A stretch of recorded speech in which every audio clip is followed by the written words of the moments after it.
Good afternoon, good evening, good metal. My name's Coop and welcome to the Spoken Metal Show. This episode was a tough one. Why was it tough? Well, because I was trying to speak to Luke, obviously using technology, and technology didn't want to play. The equivalent of when everything goes wrong at a gig. This was one of those where it would cut out every 5 minutes, 10 minutes, 20 minutes. You'd have to go back. We'd have to remember what we said. Something's completely missed. We'd have to go back and repeat ourselves and all that. And it became this real struggle over 2 days to kind of record this podcast. But we kept going. We kept going because that's what I'm always telling you to do. Like, you know, something's going to be fucking hard and difficult. You've still got to attempt it. You've still got to try and do it and not be put off. And so we fought through. And, you know, Luke's an absolute trooper. Like, you know, we got through everything, and I'm going to stitch this together and kind of make some logic of it. It's in many, many parts, but I think I've got something that actually makes sense. To most listeners, they hopefully won't even see the difference, you know, when they hear the difference. Some will be like, why is he repeating himself there? And what's that? That doesn't make sense. He's just stopped talking there. But hopefully I've made it so it's quite sort of smoothed out, if you will.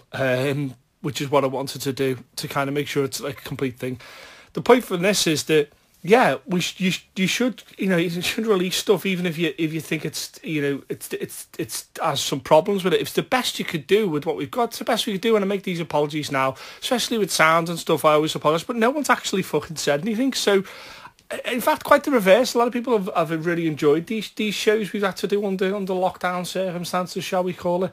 So I'm really grateful everybody has done that. Like, so I've also had like a lot of people suggesting some really cool stuff as well, which I'll kind of talk about in the next show. And the next show will be part of the surprise as well. Something nice to look forward to. Like I said, there was the teasing, and it is I can say this now because this is coming up to the end of the week. This is going to be a sit down with Jamie from Deified, who've got a new album coming out, or mini EP, short album, if you will, coming out. So I've got this album really, really early, and we get a chance to sit down with Jamie, and we're going to go through track by track the album itself. We're going to talk about it. We're going to get really involved in it and kind of listen to a lot. So that was the kind of surprise that I promised you. Also something to look forward to for the end of the week. It's going to be the beginning of next week. We'll be sitting down with Jamie from Deified and going through all the album's tracks. So I think you'll really enjoy that. I certainly did. You know, when I go through it with him, I want to sit down and figure out what's going on and when I'm going to put this. It's better, I think, to put this kind of at the beginning of next week. I think that'll make the most amount of sense so people can hear it and people can listen to it. And I'll put all the details on that on the social media as we get there. How about everybody finding that kind of little schedule I put together as well? That's pretty good. And it's been good for me to keep my sort of sanity and to make sure that I'm actually, you know, kind of trying to do stuff with the podcast as well. So if you're a podcaster, I would advise doing it. I thought it was very, very useful to me. So anyway, here is a sit down with Luke Daley. Luke is the drummer and vocalist, which is one of those rare combinations of the band Sick. Sick, I kind of saw Metal to the Masses. I thought they were full of sort of energy and kind of all that type of thing, and they really kind of enjoyed what they were doing. So I always promised Luke that I'd sit down with him at one point. It's a real great sort of friend to the show, and a great player as well. Like, you know, really kind of like interesting stuff. And he's a really interesting guy as well. He challenged me on a lot of stuff, which is exactly what I want. I never get people on the show just go, yeah, Coop, I think you're amazing, and all that, because I'm not. But that's not kind of what we're trying to do here. He came back with a lot of things. So why do you think that, Coop? And I disagree. And what about that? And that meant for a more interesting conversation. These conversations should be a conversation should be two people talking about their opinions, both getting a chance to air their opinions and say what they feel, and then discussing those opinions and then coming away from it with a better understanding and maybe even admitting they're wrong and changing the way they do things and moving forward. That's the whole point of discourse, isn't it? It's the whole point of talking to one another. And we do that. We covered everything in this week. This is a long one. This is it, and I think you'll enjoy it. This is me sitting down with Luke Daley from Sick. Luke Daley, finally on the show. Fucking hell, Luke Daley, ladies and gentlemen, from the band Sick. which is an ironically appropriate fucking title for a band name. Oh, it's fucking hell, mate. We wrote ourselves a few jokes there going for that name. No? Jesus Christ. How you doing, big man? All right. Yeah, sound. Yeah. We said before we came on the show, we were saying how we were both fucking holed up, that we couldn't go to gigs, we couldn't go out to have a drink or anything. It fucking sucks, like, you know. Climbing the walls, man. Climbing the walls. No life. It's fucking shit. There's absolutely nothing to do. It's like... So I first saw you guys at the Metal to the Masses, and I covered it in the podcast that I did about Den, about how I was kind of like really impressed by how kind of you just really threw yourselves at it. And, you know, I mean, how long had you been playing when I saw you at the Metal to the Masses? Was that like one of the first shows? It's a good fucking question, to be honest, because it's like, it's where, see, even just being like, how long have you been going? Where do you count a band as serious? Like, yeah. We have a full lineup when we've gigged, when we've wrote material together, when we've done a kind of amalgamation of all those things. Yeah. I mean, technically, like, I've been playing drums and singing in a band called Sick for, it's nearly 2 years now. Right, but with different lineups and shit, like, yeah. Yeah, but it like, back then, we hadn't had any written material, but you got to start somewhere, so it's kind of... Yeah, you have to start moving and deal with it as it happens. If people change in and out and all the rest of that shit, like, you know, you have to roll with the punches a bit, don't you? Yeah. The current lineup with Max and Josh and Dave and me, when you saw us, it was less than a year. I want to say 8 or 9 months, something like that. Yeah. Like, I'm trying to think now. The set we played was like Close Call was like the newest song, so you caught us at a very early stage, I think. Yeah. So, I mean, I always kind of go, when I start these things, I always talk about when someone first kind of hears music. So when was the first time you kind of were adopted by Mother Metal, like, you know? When did you first start hearing things that made you stand up, like? I was a punk before I was... that makes a lot of sense. Yeah. So, I literally... I got to like 11... and playing that much like FIFA games and stuff, like I was into like stuff like Blair and Gorillas and like New Order, which was like, it was just, it was on FIFA, or it was on like, that's interesting. Yeah. Spider-Man on the PS1. You know what I mean? I got differently from games, and then suddenly I picked up the CD in my dad's fucking room, and it was like, oh fuck. It's the Ramones. What was the CD? Here we go. Oh, shit. And I just haven't changed since. That's metal, like, metal seemed quite weird at first to me, but I had to listen to it a lot to get used to it as a kid. It was it was actually quite hard to get into. I don't know whether you found that. It's interesting that you talk about, like, with the first time you hear, like, music being in a video game, and that's probably a consequence of that generation. Like, were a lot of soundtracks to, like, you know, things like Gran Turismo and stuff from FIFA, they had, like, soundtracks and stuff like that. You know, you had Guitar Hero and all that type of thing. And even now, I'm playing Doom Eternal, and that's got a proper metal soundtrack. That, like, proper, like, valid, you know, it's not just throwaway. It's quality written, heavy music, like, you know. Doom's like the original Doom, like, is fucking the soundtrack on that's great, even though it's like it's still good, 6 bits or something. It's fucking shit. Yeah. Like yeah. But even now, like, that's now a big deal. Soundtracks for video games are fucking huge, and all the, like, fighting games and games where it's like fucking shooting and shit, they all tend... Call of Duty uses Sandman, Enter Sandman. The latest Call of Duty's got Metallica as being one of the bands, like, yeah. It's just funny that it never occurred to me that might have been someone's first sort of way in. So was your dad a bit of a punk rocker then, because you like the Ramones and all that type of thing? Well, my dad was like a proper I mean, he still is to an extent, like proper 70s punk, but didn't really like any of the American stuff. So the Ramones were as heavy as you kind of got. So like my dad's favourite band are like the Clash, but I could only talk to him and say like to this day about say like the Rosillos and stuff, because he just got into other stuff. He got into like two-tone and like reggae, ska and stuff. Music. Yeah. I always had like common ground with him, like blues and stuff. But everything that, for example, that like I'm into, so we'll probably get onto this because it's a metal show. I had to go out and either listen to the record or research the band myself, which is right. For a lot of people, at least through my experience, they've either had a dad or an uncle or a friend that's been into it, whereas me personally, I was quite alone in my exploration of metal as a genre. Okay, so you didn't have kind of like a gatekeeper. You didn't have someone who was like, "This is the album you need to listen to." You didn't have that. Interesting. So how I never got told like listen to these. It was I'll have to. I'll just have to listen to these. Where the fuck do you start then? I mean, you know, how did you hear stuff then? How did without a gatekeeper? Was it like I don't know. Internet? I really don't know. Okay. I could pin it down to like another couple of video games if I'm honest, but it's like GTA San Andreas was a big game. Shit, yeah. But it wasn't just that had the whole channel of metal, but it had a whole channel like, you know, pop and everything, didn't it? Yeah, and classical is remembered on one of them, yeah.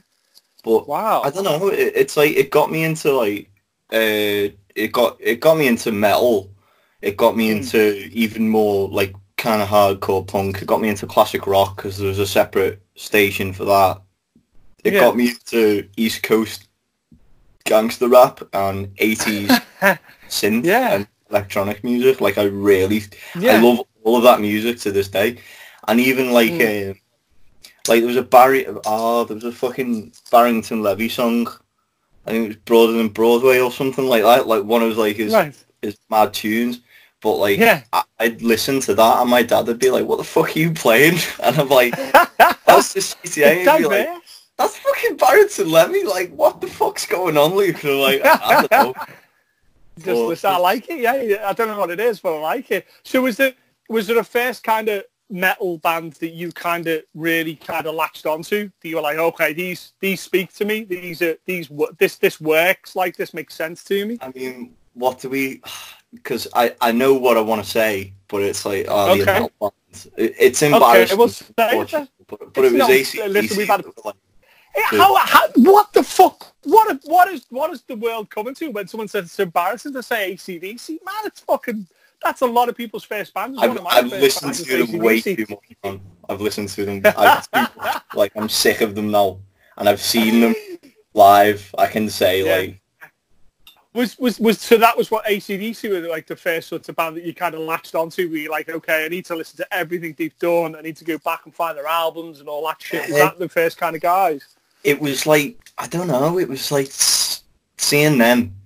And then... It was literally like, this is the generation that I'm from. It's like, so you Google it and you go onto YouTube and it's like in old fashioned, like ye old 2004 YouTube, there's like 5 other songs that you can flip to. And there's, you know, from my mind, like the earliest stuff. So like with other AC/DC songs, it was bands like Scorpions and, you know, Guns N' Roses, like all these kind of broad dad rock bands.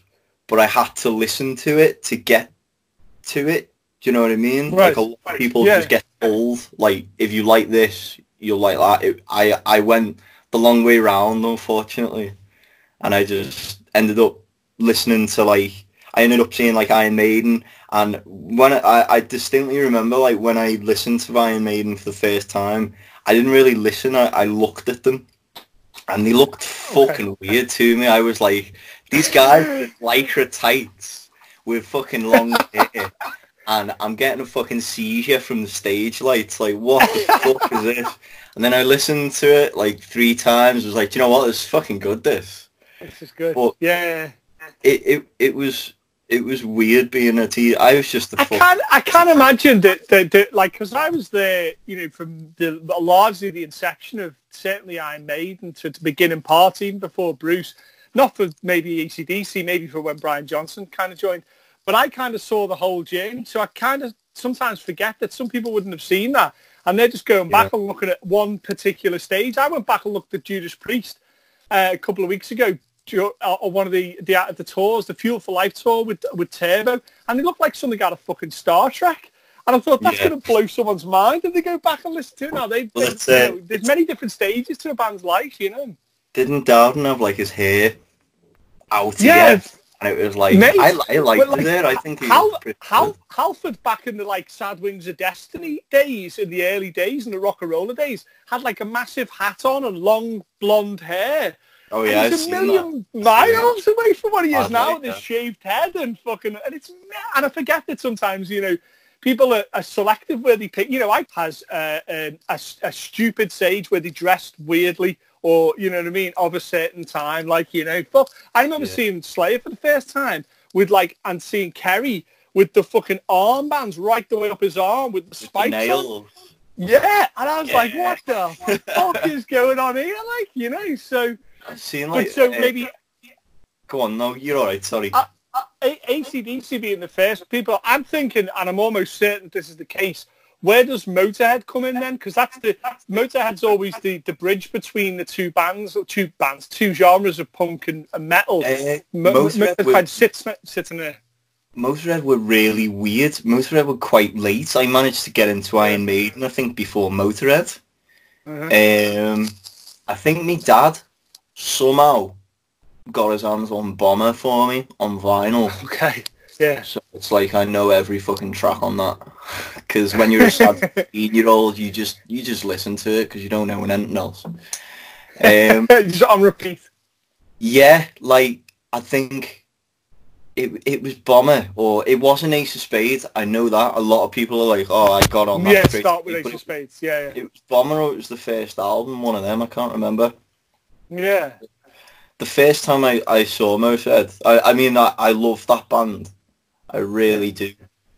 But I never got to see them, unfortunately. Yeah. Like. So when did you start picking up an instrument then? When did you start kind of playing? And was it the drums first? This is even more complicated because like every. We got all the time in the world. Every instrument I ever picked up, I was shit at. So like it started. I was about 10 or 11. So like I'm going through this Ramones phase. I'm going through like this. I'm listening to decent music for once phase. Yeah.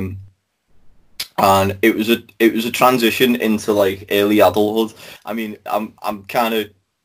I guess I've gone back to it because you'll recognise me shit now. But I literally wore football kits and had a number 2 buzz cut. That was my life. I played football, did nothing else. That was my life. And then when I hit like 10 or 11, I was like, oh fuck, there's something else to do. I can sit and listen to music. I had mates that were into skateboarding, so I started getting into that. So I started wearing jeans instead of trackies, t-shirts instead of polos, shit like that. I had to get lessons for it. And then one thing led to another. I mean, after about 2-3 years of trying to learn it, I just went, fuck this. I like bass better. And then in high school, it was like 4 or 5 years, I still got my bass, a P bass, a Squier P bass. And I was alright, but I wanted to sing as well, and it just weren't happening. And then when I started college, I kind of dropped like everything. I had like no time. Like I had a paper round, for example, in high school. I had to drop that for college. College was fucking intense. So, so like I did guitar and bass, and then I tried to do a band with Dave, who's the guitarist in Sick with the beard. Yeah. In like the last year of college, we had like 2 different drummers, and we were just shite. We were just we had no direction. I couldn't play really. Dave could play, but we couldn't get a drummer to play past 4-4. We were just shite, and it was Yeah. a really bad attempt. I don't know whether you know him, but as a singer, a fella called Matthew Gregson. Who'd, Yeah. yeah. Yeah. And this was around the time, like, I'm trying to think, like, Exiled was still a band, if we're talking like local scene terms, which was quite funny. So, like, yeah, I think the band was called Illicit, and we were booked to play. I don't know who was promoting it, but basically Grego quit the night before, and it's probably for the best, because we probably would have, like, publicly embarrassed ourselves. The whole band, never mind the set, was just shite. We had like 15 minutes of material and it was just covers. So that was playing bass. I mean, drums didn't happen until, as I say, like, literally sick. Like, I don't know what it was. I don't know what the catalyst was. I just kind of went, I should probably play drums. I really wanted to sing and be a frontman and be out there. Yeah. But it felt like there was, it's like I could throw a verse out, but it's like when there's a guitar solo or someone, no idea what I'd do. So yeah, with Sick, so like we're coming back to like instruments and stuff. About 2 years ago now. It's pretty much, I think it was like 2017. Me and a former friend. We're gonna get into like some shit. Trust me. That's what this show's for. Oh my god. So yeah, like, so we're 2 years ago. And me and a former friend were like, let's form a band. This friend was a lead guitarist, and he was a pretty good guitarist. I still stick with that. Yeah. We've wanted to form a band, and we got together like a bass player and a rhythm guitar player, but we were like, who's going to go on vocals? I was drumming, and basically so we tried to get one, and the fella basically cancelled on us. Then the rhythm guitarist said, I don't want to do this. This was like all in the space of like an hour or something. On like a Saturday afternoon. So it basically ended up with me and Stefan in a practice to get something done. Yeah. And you'll be surprised, we were just jamming Seek and Destroy by Metallica. Yeah. Like really, really fast. And I just went, fuck this, let's get a microphone. Started doing it, and it was pretty fucking terrible, because we took footage to show to another candidate for a bass player, if you get me. We were like, yeah, we've got half a lineup, please be interested.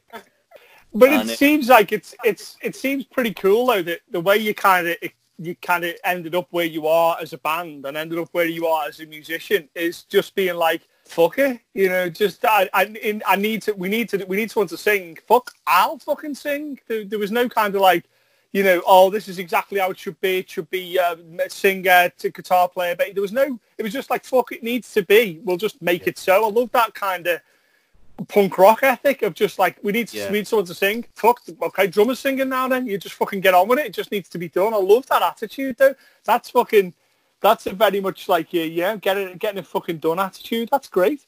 So when did you start to kind of get an almost complete lineup then? I mean, literally, like, to put it into, Josh is the 7th bass player we've had. It's like fucking Spinal Tap, man. Shit. Yeah, no, it is fucking mad. Like, I mean, I did bands with Stefan where I wasn't even the first, like, I weren't even the first drummer. There was, I think Dave's the 3rd rhythm, and we replaced Stefan in the end. Yeah. Which was funny in itself. Like, I'll get into that later, but yeah, like, literally I'm the only original member, and it's kind of, it's not like a dictatorship, but it's like, for some reason all the other lads like usually come to me for like quality control. It's really, really funny. I feel old.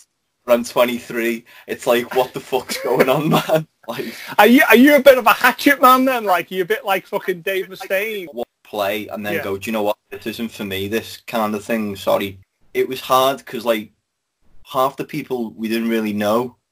So like I tried with like friends and people I knew, and it kind of went one way or the other. Like we had a really good bass player just before Josh, a fella called. He was in a band called Audio Junk, and I'd seen them with Dead Rebel. Like I saw them with Dead Rebel when Dead Rebel was supporting them, and they were like sick Audio Junk. They were fucking good. Just couldn't get out the house. Never mind to practice. Yeah. And it like to the point where we haven't had a practice with you in 6 weeks, man. Are you sure you can do this? And he's like, no. And we're like, well, we're gonna look for someone else. There were a lot of incidents where it was just like, look, if you can't get down, we're semi-serious about this. To the point where, sorry, we'll have to sack you. There were a couple of people, like, we had a fella come down and he had like a pedal board that was bigger than the room. Started playing like he was a really good bass player, had like a tone quite similar to, oh God, I'm trying to think, no, this is going to kill me, Cliff Burton. And he was playing and stuff. And then we played like a set with him. He was pretty much like, do you know what, I'm in the wrong band, you guys are the exact quote that we got, and it was like, what the fuck are you on, man? So you suddenly got like a fucking bit of a hatchet man then, like that kind of Dave Mustaine type of thing, kind of just getting the right people in the right sort of things and chopping and changing the people you had in your lineup? I don't know, because the figure of Mustaine was kind of, I mean, at least from my knowledge, like, Mustaine would hire and fire people when it was kind of already an established band, like they were professional. Right. But in my experience, like, it was a bit different. So we had people like, they'd say, yeah, I'll meet you here, I'll do this. Never showed up. You know what I mean? And I don't know them. They're not a friend, so it's like, well, I'm not going to ask you back, am I, if you're going to fucking show me up like that? Yeah. I mean, that's half the problem. But maybe people who are in band don't realise that one of the biggest problems is literally getting fucking people in the same room. Never mind being into the same music or playing this instrument or learning this song or any of that shit. Being actually getting people into a room to make music is a real effort, isn't it?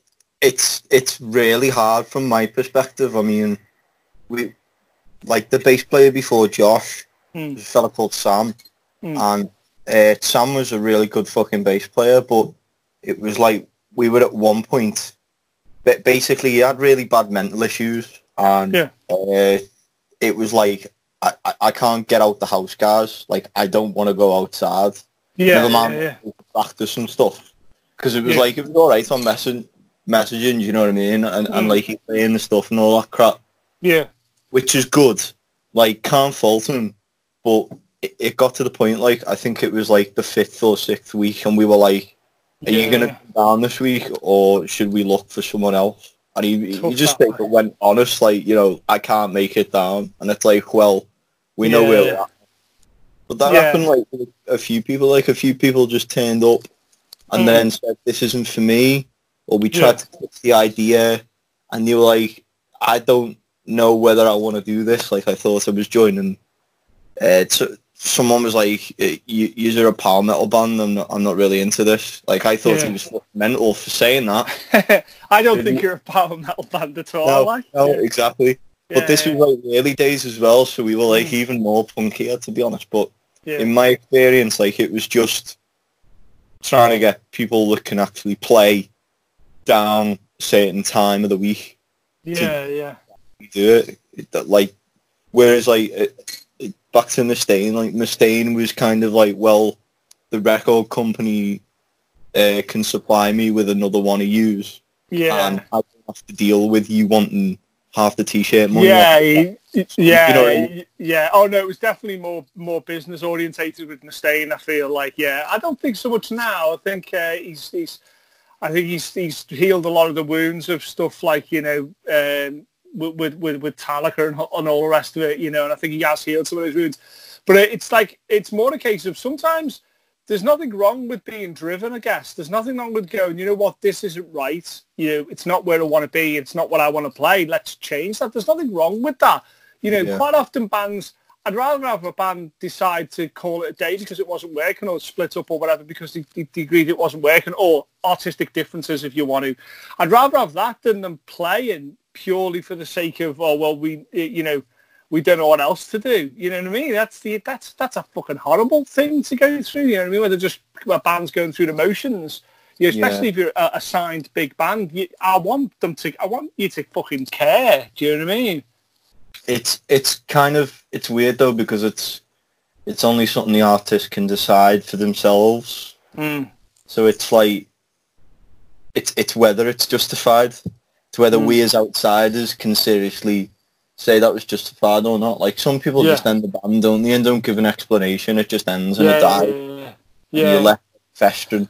There's a lot of, especially with metal fans, I find, there's a lot of this kind of ownership mentality with bands as well, where they're like, you haven't released an album, why the fuck not? Or why don't you play this song live? Or why don't you play this city? Or why the fuck did you get rid of the keyboardists and stuff?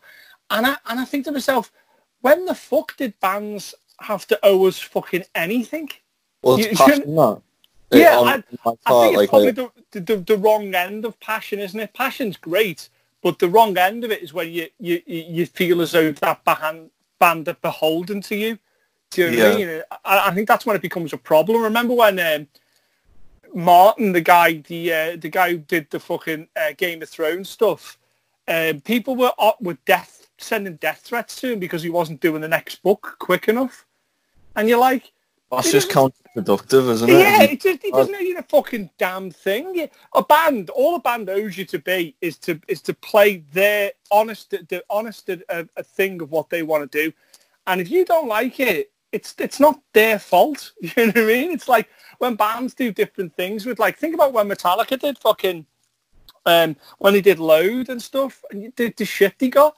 And I tell that story all the time of, like, Kirk Hammett walking down the road, and they just released the One video, which was the first video they ever did, and it was on MTV. Yeah. And some guy spat at him because he was like, "You fucking sold out, and you're not my band anymore." I'm not familiar with that. That's the thing. Like, that Kirk Hammett thing, I've never actually heard about. Oh right, yeah. So Kirk Hammett tells the story. It's documented. It's probably somewhere on the internet there. That he was walking down the street, and a guy spat at him and gave him a hard time because he'd done the One video, and he was like, "You're on MTV now. You're not a fucking proper thrash band. You're not underground." And in his words, in Kirk Hammett's words, he was like, "We weren't in his pocket anymore. We'd grown, you know." And I think that's why people get angry when bands stylistically change anything or do anything, is because they're like, "Oh fucking hell, the one constant in my life you fucked with," like, you know.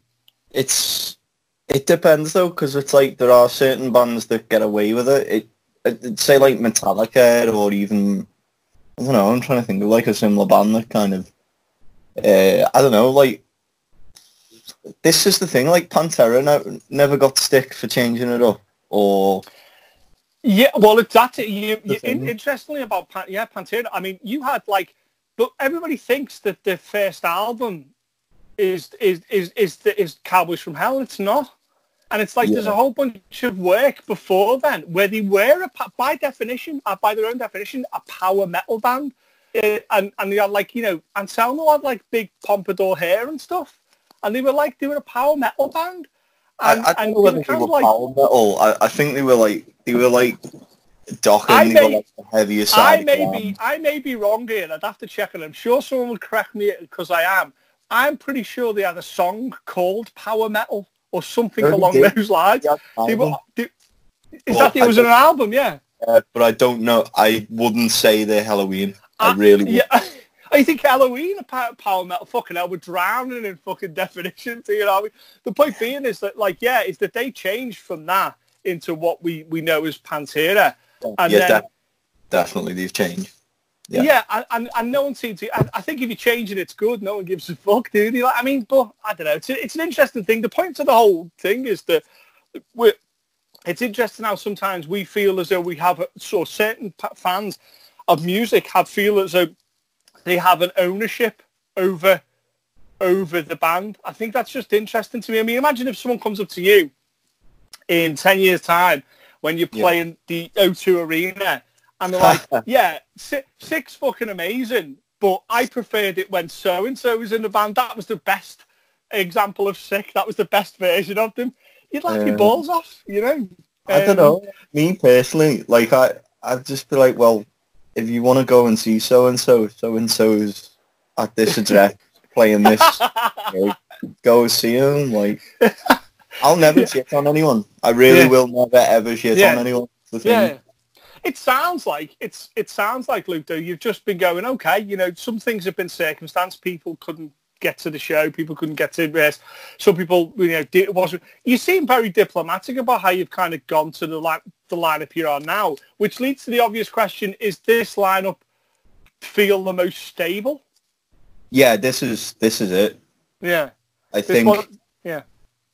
I mean, this is the thing. It's like working with people in the past, and we have had problems to the point where it's like, for example, Stefan. I was talking about him a little bit, like the fella I formed Sick with. We'd been friends by the time we'd formed Sick for about 5 years. Right. And him falling out with us in the band ended that friendship, and he was friends. That's a real shame when that happens, isn't it? You know. It wasn't nice, but at the same time, like, I think I remember saying yesterday when we tried to record, like, he was a good guitarist. He still is a good guitarist. He should really get involved. I'll never get involved, but I don't have to work with him, so I won't. Yeah. So when did you kind of decide that you were definitely going to be on the drums, definitely going to sing, and that was going to be your position in the band? Is it still something you mess around with, or is that what you think you should be doing in that band? I mean, drumming and singing came out of necessity. Yes. Yeah. We started, I think. Sick started about, it was at least a year and a half ago. It's probably 2 years ago now. Yeah. My memory is quite fragmented. So I started then. Before then, I'd experimented. I was like, yeah, go on, let's be a frontman. But I found myself, like, not doing enough, basically. Yeah. And it wasn't going to be guitar or bass. So I fell back on drums, and it was like, yeah, I can make this work. Yeah. It's actually, yeah. So where does that kind of work then when it comes to writing stuff? How do you? Is it wrote from riffs first, lyrics first? What's the sort of procedure then if you're kind of leading the charge, if you will, but it's from the drums and vocally? Well, I'll play drums separately anyway. That's the thing. Right. It's hard to explain, but basically, like, when there's a riff, we write from riffs, we don't write from lyrics. Okay. I've never really been able to, sort of thing, like, when I've wrote lyrics and stuff with a key in mind, for some reason it never really translates to a rhythm very well.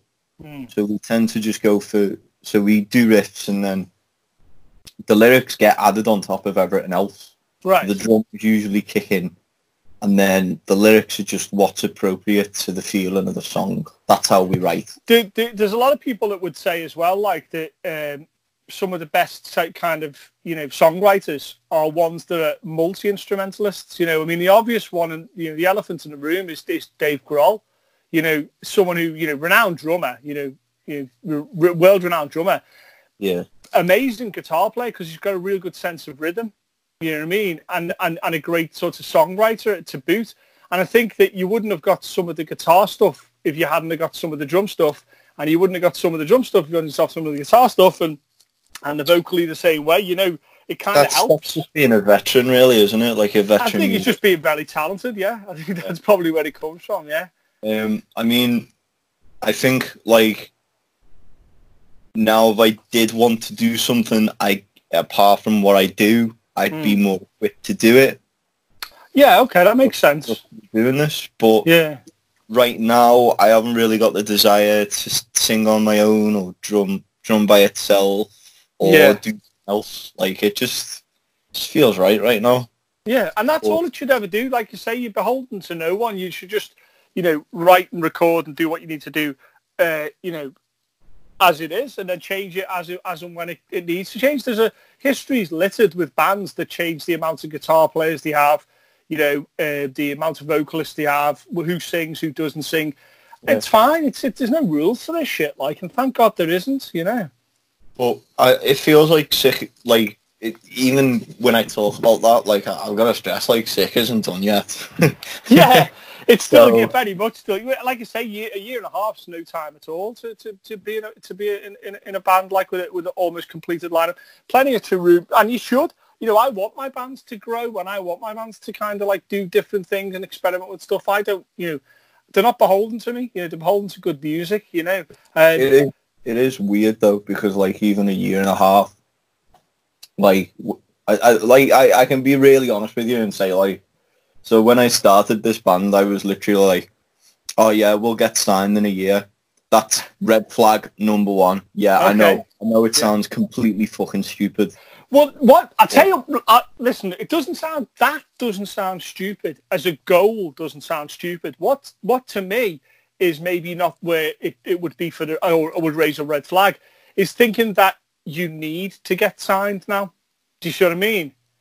This is a conversation that, see, if we get into it, this is a rabbit hole, man, because I don't we even can, know Robert.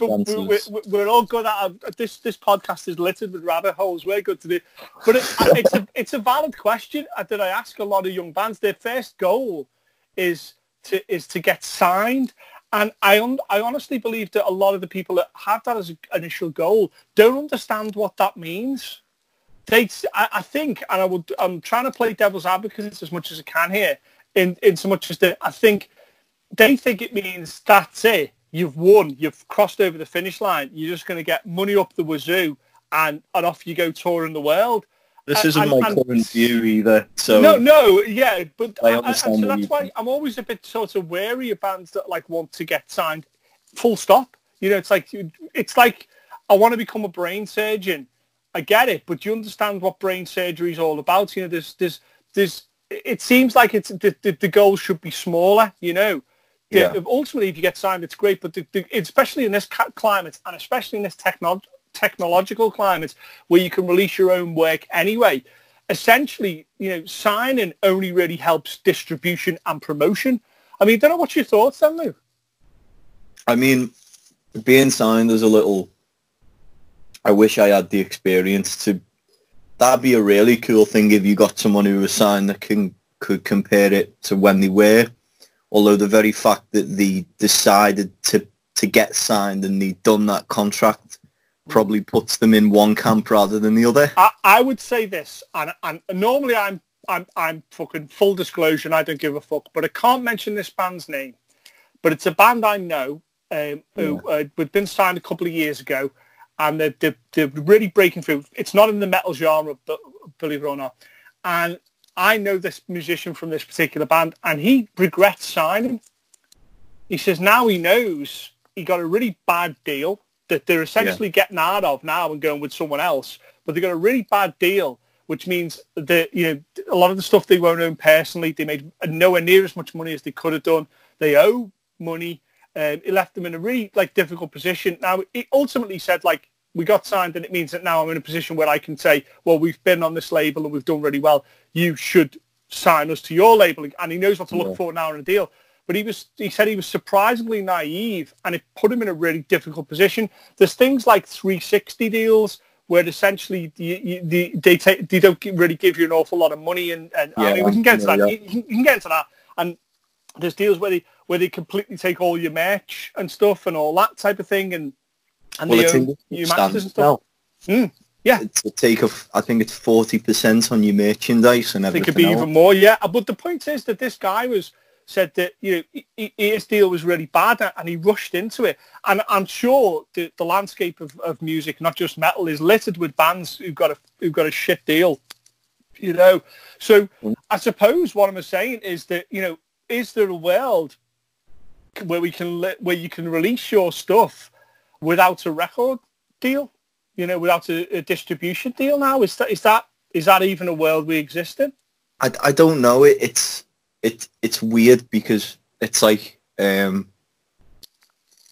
say if I were doing like an extreme metal band, for example, say if I was doing a black metal project, yeah, I'd know exactly what to say to you. I'd be like, right, if we want to get on an underground label, that'd help with distribution. That's fine. Yeah. We'd usually be quite underground. So it's like, it's grassroots level anyway. You are not going to get played by a radio station, really. You know what I mean? A commercial, like radio. Yeah, you're not going to be. You're not selling out the Liverpool Arena. You're not. That's not going to happen with a black metal project. Well, ironically, it's easier when you're towards the bottom of the scale. Yeah, to sell I think your initial T-shirts, to sell your albums, because you're this. The fan base is quite culty. Devoted. As you approach the niche ends of any musical spectrum, the fans seem to get more hardcore and more kind of fervent, don't they? Yeah. They seem to definitely. But in my position, because we are trying to do something that isn't exactly, cattle decapitation. Yeah. But it's not exactly ABBA. Do you know what I mean? Yeah. Yeah. It's genuinely, it's hard for me to decide what a label could do for me. I mean, as it currently stands, we've got a little bit of a local following. The name does a lot, but not a lot of people come to shows. Yeah. I mean, well, I think if a label signed, everybody'd still have those problems. Yeah. I think for me, there's sort of three things here. The first thing is that being signed opens up and obviously gives you a whole bucket load of contacts for people who do artwork and stuff. They can put you in touch with press and photography. So the promotion side of it is great, and the distribution side of it is your music can get distributed professionally all over the world, and that's important, and that's a good part of what goes on. The two interesting examples I think I bring up here is I was watching Hellhammer and Death and Mayhem and stuff last couple of days. We're watching some of their stuff, and if you think, they really weren't massively popular when they were around. It's only now in the last sort of 5 or 10 years where people have kind of understood how important they were to that scene, and are now getting that work and getting that material and stuff and listening to it. And the T-shirt sales for them were non-existent until now, where they're all over the place. And the same can be said for Black Flag. Black Flag weren't popular until pretty much after the 90s. Yeah. And it's like, imagine if I say to you, you're going to have to go through 10 years of no recognition, but once you've split up or even died or whatever, that's when people are going to get into your band. It happened to the Ramones. Yes. They all died in the mid-90s. But the T-shirt money is like, their sons and daughters don't have to go to work. Do you know what I mean? Yeah. It's mad. Or Marky's getting half of it or whatever. Marky's a fucking millionaire and he doesn't even tour. I'd done some shows and some festival dates about a couple of years ago, and he was on it. Marky was on those ones. I don't know if he necessarily... I guess he tours when he wants. He doesn't need to. I don't think to in the realistic sense of it. And I think we could all argue that it totally isn't the Ramones anymore. You can't lose... that many of the Ramones, and certainly not Joey, and it to be fucking the Ramones anymore. You can't do that, some other guy just up there singing "Now I Want to Sniff Glue." Nah, that's not going to happen, is it? You know what I mean? Who was the fella in the Misfits that took over Danzig? I can't fucking remember. God, he was going to be on the show, and then they cancelled the tour. Oh my life! Fuck off! Really? Yeah. Oh no! I never name drop, and in this case, I'm not fucking name dropping. I'm like, something Graves, Michael Graves. Yeah, Michael Graves. Yeah, sorry. Graves sang for Marky Ramone in a recent band. It was like early 2000, and I think it was all right, And they did a Ramone set. He's a really good musician. He's got a really good. He's probably massively underrated. I mean, I never talk about the people that may come on the show or the people that could come on the show. But it was just before, I think he said something online or something, and it got a ton of heat. And just before then, I was in contact with him directly, not even his management. And I was like, I really think you've got some interesting things to say, and let's get this organised. And I was going to go to the Liverpool show. He was playing a show in Liverpool, and it was all set up. And then it fell through because he disappeared offline. I think he got some heat. He said something political. He tends to say some quite political stuff. And he said something politically, and I don't think it was well received. And he disappeared. And now the tour that was meant to happen, that's cancelled as well. I should probably just get him to do a Skype again, because he's a super nice dude, like super nice guy. But yeah, I'd still maybe come on the show. I don't tend to get famous people on this show. I prefer to talk to crew and people behind the scenes, because famous people do other people's podcasts, like, and but he put yourself down like that. he was super nice, and he was really imagine that, filling in the shoes on the Ramones and the Misfits. That's a tough gig, that is. That'd be overwhelming, but I mean, especially since, like, I don't know, it must have only been a couple of years since, I think Joey died in 95, 96. I think it was 95, yeah. Would have been less than a decade. Mm. Oh. I don't know, it's always, that tends to always come up when we talk about bands that have had members who've died, and certainly as pivotal a member as Joey, and even Dee Dee, but Joey, is that, is it the same band anymore? And it's difficult, isn't it? You kind of look at certain bands and you're like, there was a time when Bon Scott passed away in London, and they were just on the cusp of, like, becoming the Highway to Hell had been amazing and all the rest of it.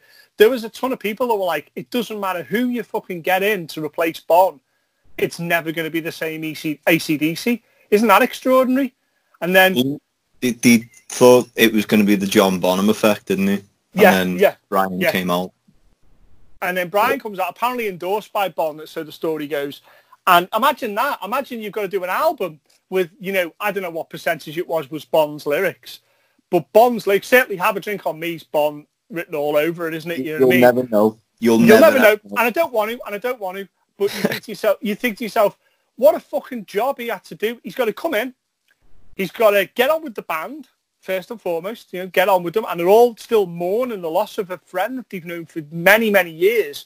Yeah. He's got to sing good, and Bon Scott never gets enough credit for being a fantastic singer, aside from being a frontman. Then you've got to be a frontman. You've got to be as good as Bon Scott is, frontman. Then you've got to write as good as he is as well. And he was one of the greatest song and wordsmiths of all time. Yeah. That's a hell of a task. I can't. And then to come away with that, with Back in Black, and arguably AC/DC's greatest album. And you think to yourself, that's fucking... No, sorry, what? I've got a bounce back. Hence why it's arguable. Why, what do you think? What's AC/DC's best album? Probably, it's either Let There Be Rock, or... Can we have that because it's live? Can you have that because it's a live record? Let There Be Rock's not a live record, mate. I'm talking about the live record. Yeah, they did an album called Let There Be Rock. I'm thinking of High Voltage, sorry. No. There was Let There Be Rock, and Let There Be Rock was the single off that.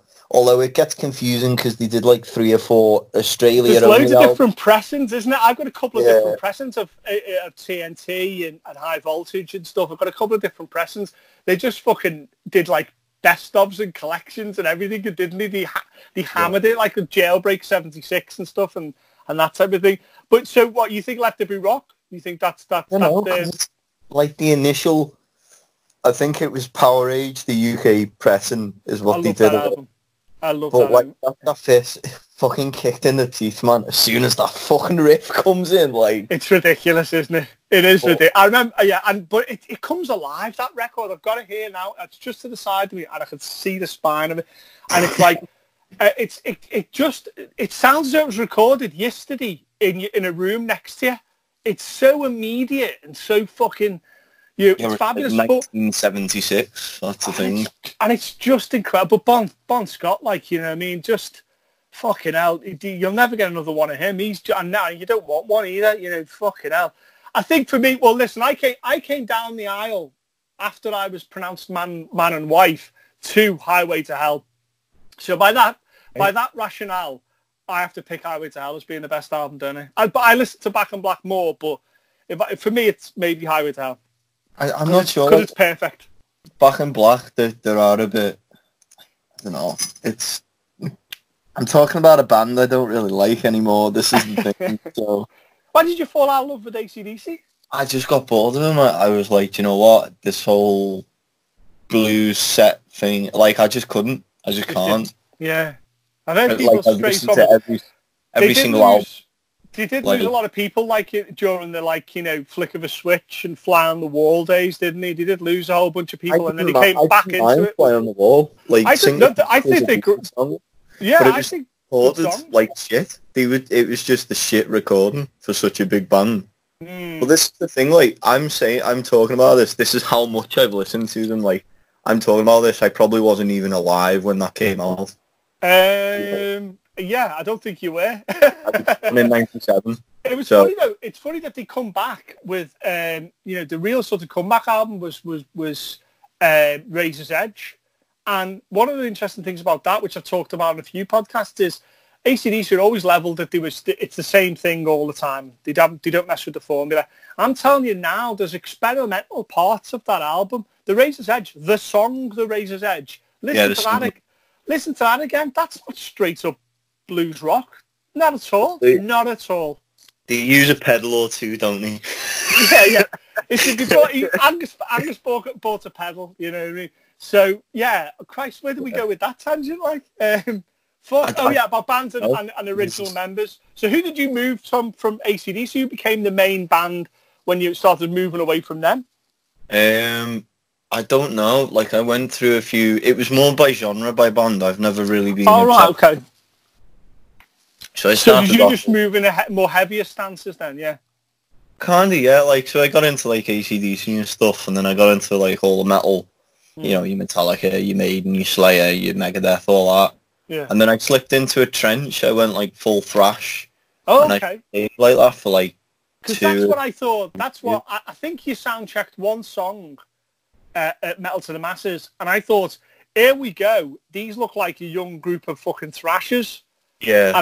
And I thought this is going to be like a thrash band, and in many ways there was quite a few songs that I thought were very thrash, because thrash is essentially punk meeting metal, right? No, I wouldn't say that. It's more, it's like punk lyrics, but with speed metal behind it. That's what I'd say, personally. Okay. So surely the speed of metal was increased by punk? It depends who you're listening to, because... Well, for me, the way I kind of see it is, you had like the bands like fucking, you know, Led Zeppelin and that type of thing, and, you know, to a certain degree, Deep Purple. And then Judas Priest comes along, and they up the tempos, certainly. And they're wearing leather and taking some of the stuff from punk. You know, certainly Halford took some stuff from punk. Yeah. And, you know, and kind of brought that in. And they kind of sped things up. And then Slayer and that type of bands, they kind of go, okay, we could do that. And they added all the kind of horror imagery and heaviness and talking about taboo subjects and stuff and things like that, and blood basically, and they kind of brought that there. And within that, and then and then Megadeth, you know, with like Peace Cells and stuff, they kind of sped it up even further. And that's where, for me, that's where thrash came from. You know, but there's definitely punk blood in its DNA, definitely. Sure. I mean, it depends what you think. Like, punk is. It's a really abstract. It's not clear cut kind of conversation. For me, my punk, I was always kind of the US. So, like I said, Black Flag, you know, Bad Brains, you know, Fugazi to a certain extent as well. No, you're throwing names out together. These are the bands I think now still hold up, and these are great acts. And then, you know, to a certain degree, the stuff that was in the UK as well, like you know, The Damned and stuff, and Captain Sensible, and that type of thing.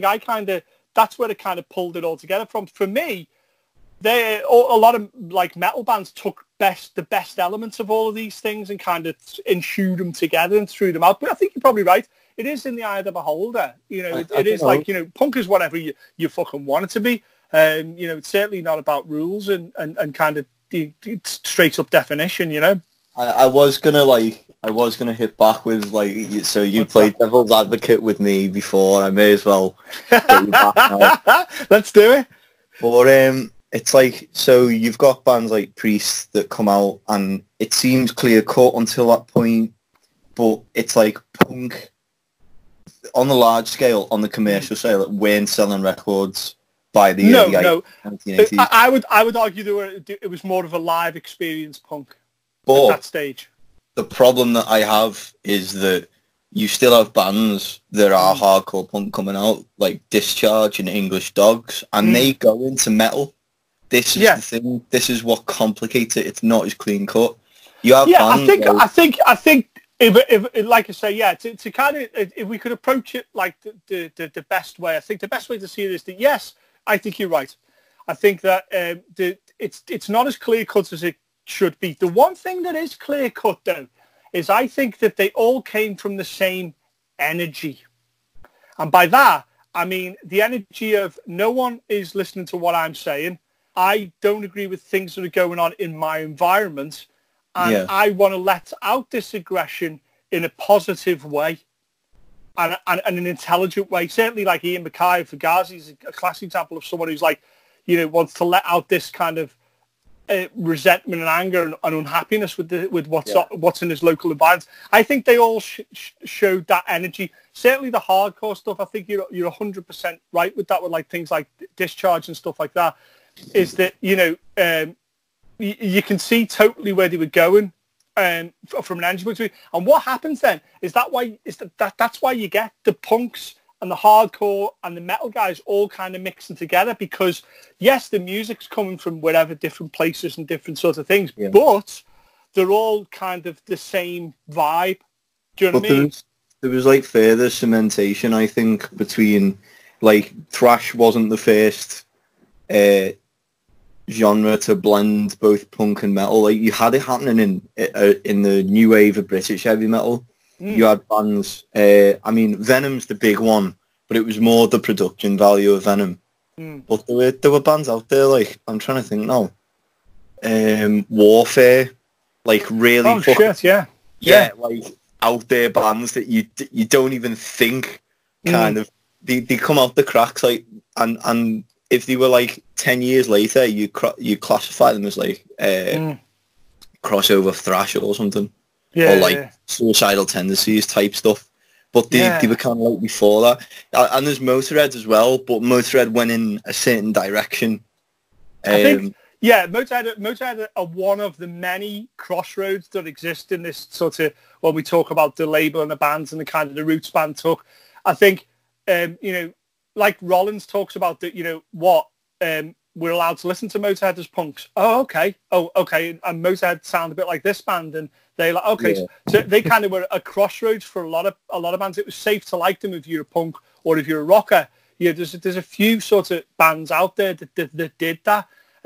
I think it's mad when you look at the family tree of like bands and stuff, like where they kind of lead on from stuff. I think it's fascinating. And those people now coming in to listen on this podcast now, and they're like, shit, I thought we were just going to talk about fucking, you know, nonsense for a bit. Like, here's me and Luke debating my fucking band or whatever. This like highbrow debate of the classification of thrash metal, like, you know.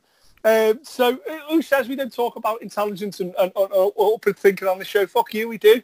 So I think it's important that these things get talked about, because then it's like, you know, it's like people who listen to Green Day and don't know who Stiff Little Fingers are. It's like, you fucking cheeky bastard. Took the words out of my mouth there, like. Do you know what I mean? That pisses me off. It pisses me off sometimes that people will listen to one band and the band that paved the way, they have no idea who you're talking about.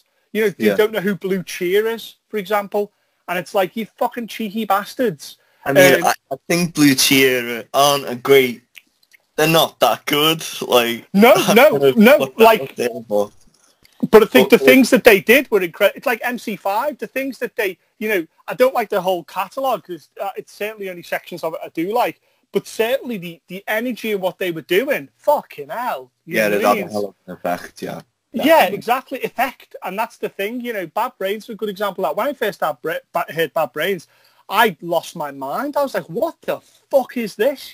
Someone like Dr. No on guitar was doing stuff. I was like, what it's jazz and it's punk and it's metal. What the fuck? And and you need those moments where someone makes you go, what the fuck, to create your own music, I think. It shows you that the box doesn't exist, I do like a black band. Like, one of my favourite bands is Living Colour. And no, I don't just listen to fucking Vivid. Like, they've done a lot of good shit. Yeah. Like, well, that was the other thing that was so fantastic about metal for me as well, is that metal sees no colour, doesn't give a fuck.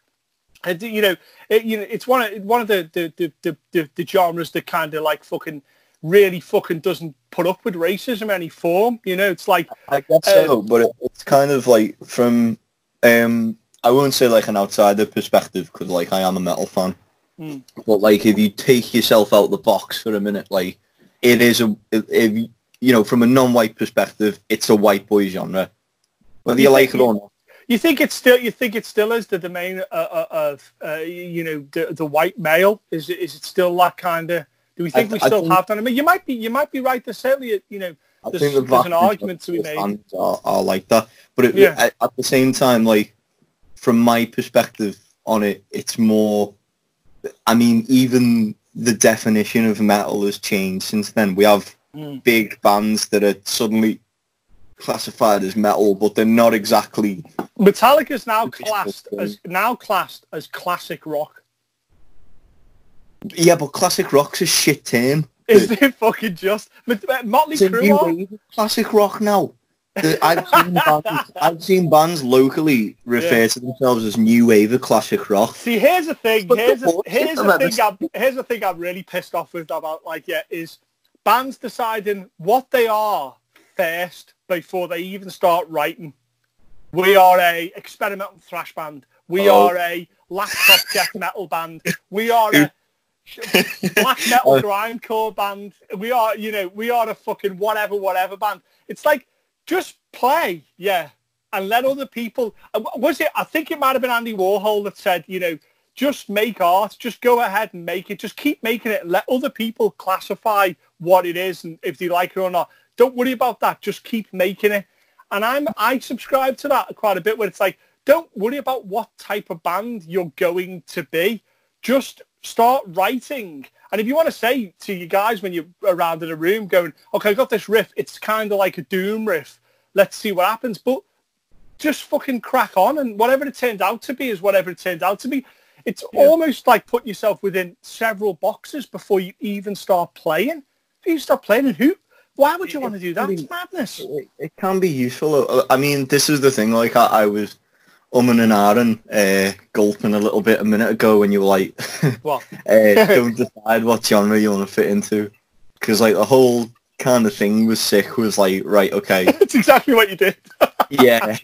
But it wasn't like, we've never ever been writing a song and I've gone, this is like... I think what you did... This isn't speed rock. This isn't sick.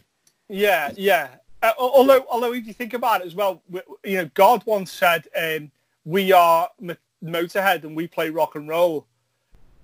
So maybe I'm totally wrong. But I think what Lemmy was saying there was, get rid of your genres, if you know what I mean. He's like, we play rock and roll's everything. It's like he might as well said, we play music, or he said rock and roll because that was it. Like, stop the debate. It's like, is AC/DC metal? Is AC/DC rock? It's like, stop it. Don't worry about it. Like Lemmy also said, can't some things be enjoyed on a superficial level, that they're just there to be enjoyed? Don't have to think about it. Well, hold on, is this crossover metal? Is this fucking... Some things just can be enjoyed. Now, I hear what you're saying. You said when you started sick, you were like, let's do this. It's okay as a starting point, I suppose, to go, look, well, we're trying to do this. That's fine if you put like a flag and we're going to try and march to that. But if it becomes something else, just go with it, Well, I agree with that sentiment, because it's kind of, it's like if it becomes something else, then, and if that something else is like unique still, I wouldn't be against it whatsoever. Like I really would not. Yeah. I think there is sometimes an onus to be kind of, we're going to be this band, and then that accentuates out to, and broadens out to, that's how they should dress, and that's how their logo should look, and that's how, because there's all these confines, and I think that feels incredibly sort of pigeonholing them almost themselves, I think it's a mistake that if logos and bands and stuff, like too many people walk into a project and go, yeah, so we want to be like the next Metallica, but it's like there's no newness involved. They just kind of recycle stuff or maybe mix something. There's not much deviation. Like but it's weird because we're in an age where like nothing really shocks you anymore. Well, I'm trying to think of the last sort of. I mean, I am hearing some music at the moment that I'm like, that's really good. That I really like it. I don't know if I necessarily go that's massively different. But I'm sure people were saying that before grunge came along. I'm sure it's coming from somewhere. Is that have we maybe hit onto something there? Is that one of the reasons there's not these kind of new sort of styles and new sort of bands coming out with really interesting sounds is because they've already come from a place where they're pigeonholed themselves to be one sound, of already kind of completely closing their fenced world in. Do you know what I mean? If you're starting off going, we are a Norwegian black metal band from the same type of stuff as Hellhammer or whatever, we're doing that. We're doing nothing. This is exactly what we do. So that means our logo is going to look like this. Our stage presence is going to be this. This is exactly what it's going to be. And that's why we're maybe not getting anything new from that. Is that maybe why? It's kind of funny because like if you say you're a Norwegian black metal band from this whatever, and you have this logo, you tend to do all right. Yeah. But is it a safety thing then, where you're just like, look, if we say we're this and do that with a fair amount of sort of quality, we know we're always going to have our pennies taken care of ourselves, if you will. I mean, I'll have to say something after this, but like to answer your question directly, I know for a fact, like if we did a certain few things, so like my band's sick, if we did this, that and the other, we could definitely do better, but I'd rather not. Okay. You know what I mean? Yeah, that's an honest answer. Like, if we decided this whole speed rock thing is a waste of time, go into speed metal, and we go full into that scene, there's already a backbone. Everyone already knows what the fuck you are. You can get on a certain circuit and do pretty well for yourself. Yeah. Whereas, like, I don't know, because it's like, obviously the concept itself is pretty much like the concept of speed rock is literally like it's speed metal, but it's not heavy. That's what we were going for. It's not too dissimilar to obviously what's already come out. So it's a bit of a case. So it's not that much difference to say like the likes of Motorhead, and obviously you've listened to our music, so you know that fit. Yeah, 100%. Yeah. But a metal promoter can come up to me and go, "Are you guys a metal band?" And I'm like, "Not really, no." And they'll go away and be like, "Well, I need a metal band. Sorry about that." This comes up a lot on the podcast. Is that people like some promoters book because they want, and I understand why, because they want to play it safe, because they want to please the crowd that they're going to get. It's completely understandable. Like I get each thing, but the problem is, like for someone who is in between genres, it's very hard to get. Like for some reason, our best gigs have probably been punk gigs, but they're not really like hardcore punk gigs. We could not support someone like Dead Kennedys or Black Flag or a similar band because the crowd is too judgmental, or it feels too judgmental, which is ironic as fuck because most of these people are meant to be like free thinkers, free birds, all that fucking shit. Where it's like if you stick a band on that's not completely catering to their idea of whatever the music is, it's a problem. Wow. We tend to do better with like general rock fans, which is Okay. and I don't mean like dad rockers, Yeah. but like people that just about like know what what rock is as a genre, never mind subgenre and stuff. Like for some reason we get away with casual fans better. I don't know what it is. But that certainly doesn't. That's not shaping what you're writing, though. Surely you're not going. Okay, we're not getting enough gigs with the metal guys. We'll like write some metal riffs. I'm talking about reactive reactions, not we've wrote something to get this. I'm talking about our current material. This is the reaction that is generating. Yeah.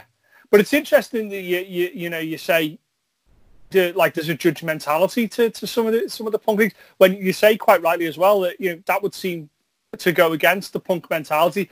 But there's a lot of people that that say oh, we're punk this and we're punk that, and punk is like I wish I could speak with more gravity on punk personally, but it's almost like it's the same as kind of the extreme and same as the hardcore tag that gets put on stuff. Hardcore, you're not extreme enough. It's like, what the fuck does that mean? And it's like, it gets so objectified and so looked into and pulled apart that it almost loses all meaning after a while to some people. And then becomes this like, oh, you're not a real punk band. What the fuck is? Yeah. No. What the fuck is? If you listen to, Never Mind the Bollocks, yeah? And obviously heralded as like, a touchstone punk rock record. Yeah. It's punk. It is punk. But I don't know if it's as punk as people may think about it. Listen to other stuff by the Pistols as well. There's a very heavier rock thing to them going on. There's very bluesy stuff on that one album. I don't know. I mean, that's one for the spoken punk show. It's not broken if you want for this one here. Right, I was going to say, like, the same as exactly with metal fans. Like, we can play to a metal audience, and the really big problem with us is, like, so, like, a lot of, I mean, this applies to yourself, like, a lot of the people that I tend to have contact with are, like, the metal people. So a lot of the vast majority of the bands that we end up on a bill with are metal bands. Right. The vast majority of news sources that we get covered by are metal, metal whatever, or, metal devastation, ever metal, all that crap. Yeah. But it's like, so we're not a metal band, and we can rock up to, say, a metal gig, but if we play before or after a metal band, we seem pretty fucking middle of the road, not as heavy, so therefore not as good. And I don't want to speak for the entire metal community, but I'm going to. I think when I go to a show and it's more than 4 bands, or let's sake of argument, it's 3 or more bands. Yeah. I don't want to see the same genre. And I don't mean I want to see a fucking pop band and then a jazz band and a fucking cellist. I want there to be, I want there to be kind of variation. Think about when Metallica went out with Guns N' Roses, when they were both massive. They took Faith No More out with them. And Faith No More, they've got heavy moments, they have, but I don't think that they'd say they were a metal band by any stretch of the imagination. I don't think Guns N' Roses are by that much. But I always think it's cool when some bands go out with other bands that aren't exactly in their stream. And I like that when I go to a gig as well. I think that rather you stood out for the right reasons at the Metal to the Masses show that I saw, for example, because it was different. I didn't see it as being lighter, whatever, I didn't see it that way. I saw it as being, I was won over, and I think a lot of the crowd were won over by your energy, that you were just like, this is fucking great. We're going to play this even if you don't like it, so get onto it. I think that came across more than anything else. And I think I think you were sandwiched between quite heavy acts, if I remember rightly. And then I saw I saw you again, and I think you were supporting Bite Back. And I thought the same then. I thought it was just a welcome. If you have a 4-course meal and it's steak every course, by the third one, you're like, well, what the fuck over here? Do you know what I mean? Yeah, But yeah. the reason a meal is spread out over those things is to be palatable and to be interesting. I'd I'd say a good example of this. Matt Bonnell's shows the Revenge of the Riff. I'm loving what he's doing because he's putting on a real collection of acts. Like, yeah, they're all under the rock and heavier side of music's sort of umbrella, but they're totally different acts, and it works really well.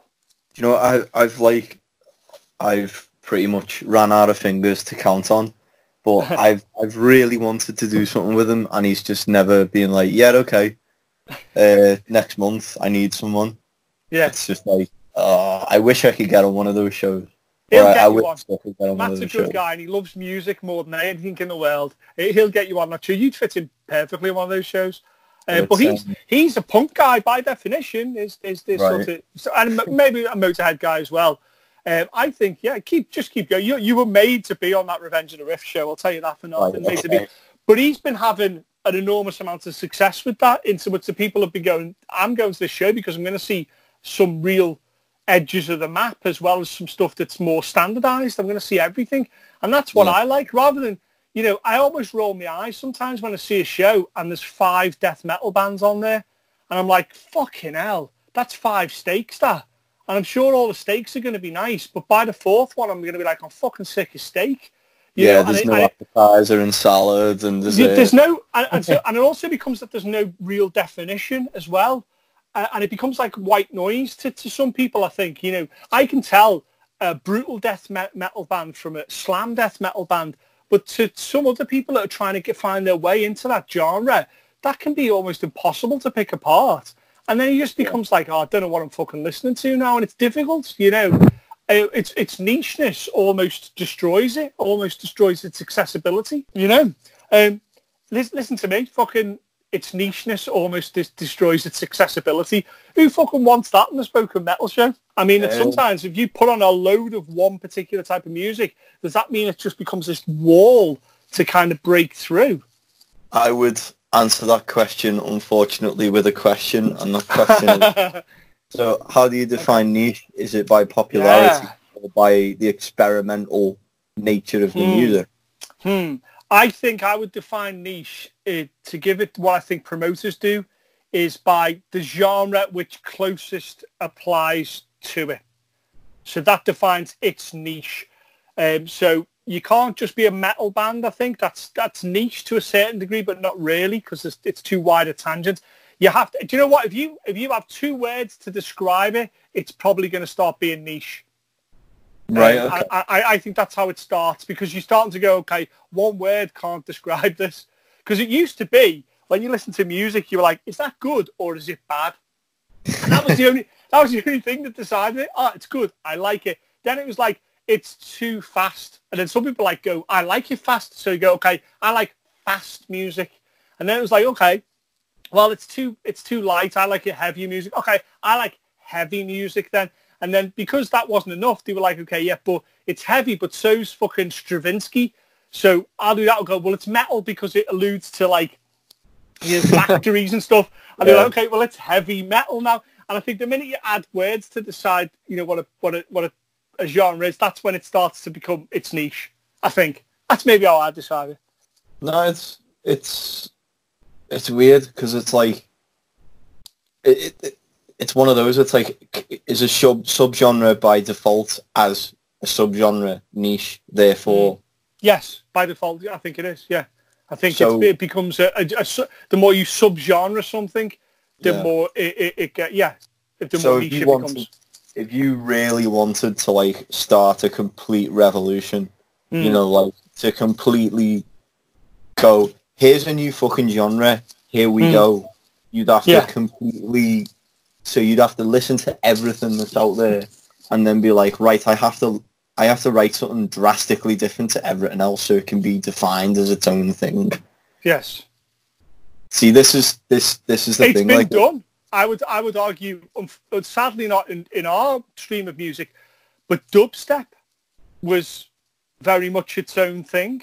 You could see its origins, and there's no way I'm going to say going to be some kind of aficionado of dubstep, but surely for me, as much as I understand it, I understand where it comes from, but it's very much its own thing. Is it not? Would you disagree with that? Is it not? I'd say it comes under electronic music to some extent. Anything played electronically could come under electronic music. No, but when I was talking about genres, and I mean like in the broadest sense, like, you know, when you Google genre on Wikipedia, like if you wanted to create a genre, you'd have to bear in mind everything that's in music and then somehow write differently.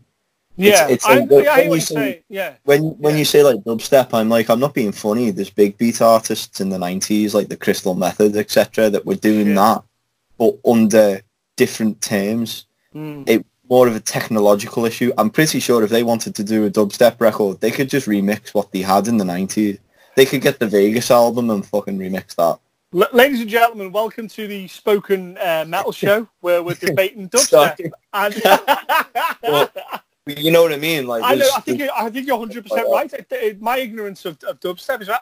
I think you're right. I think it's like there's no completely original form of music. I don't know. Even if we brought it, we'd have to bring in almost new instruments to do that, wouldn't we? You know, I think you're right. I think everything's going to be a subgenre. And I think if you want to see it this way, if I could give you a visual analogy here of some kind, or a visual representation of it.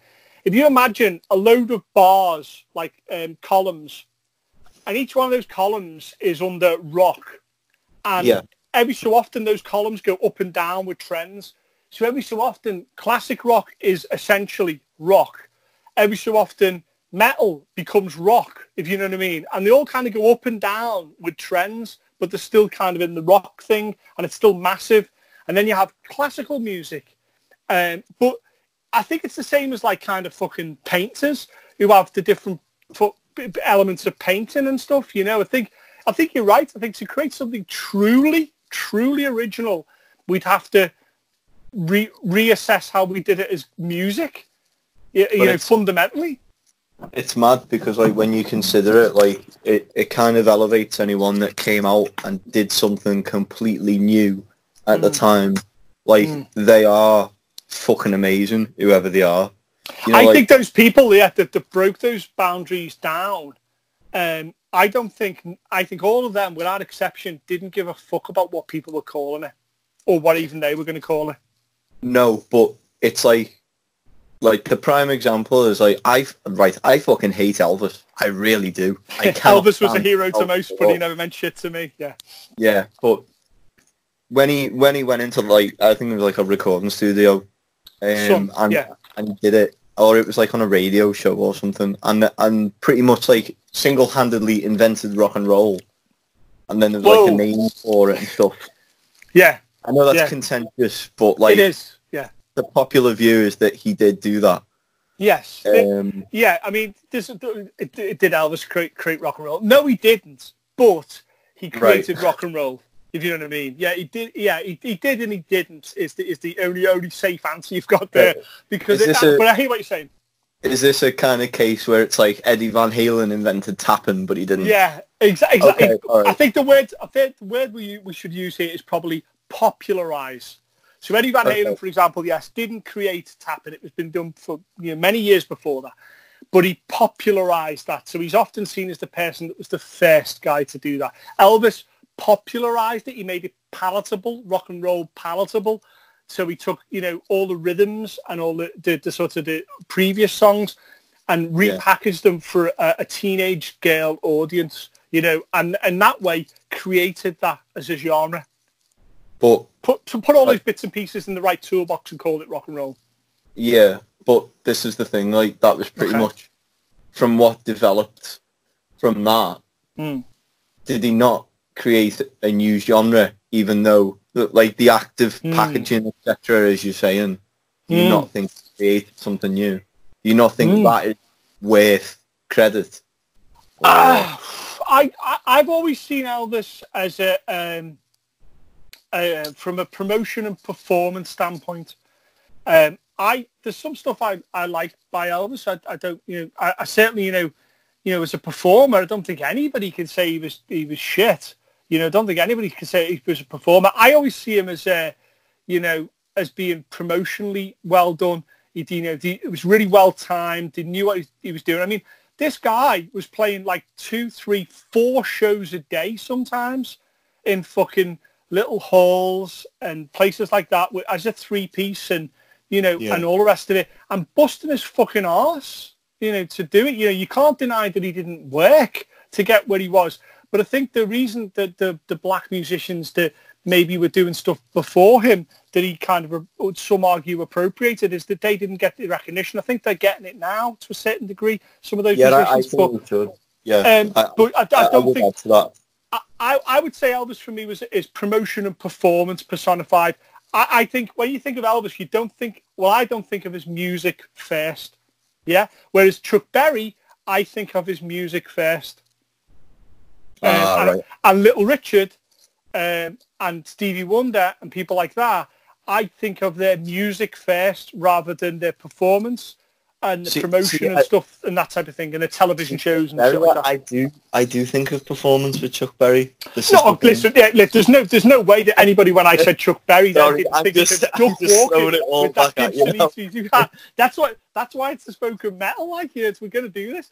But yeah, there's not a person out there that doesn't listen. When I said Chuck Berry, didn't immediately think of him with his Duck Walk, with the Jack Gibson, you know what I mean? No one did. Of course you think that, but the first thing you think of is Johnny Be Good, the song, and you think of that riff, and you think of the double stops, and you think of that. It's the same as someone like Fats Domino. You think of that running piano thing. You think about that.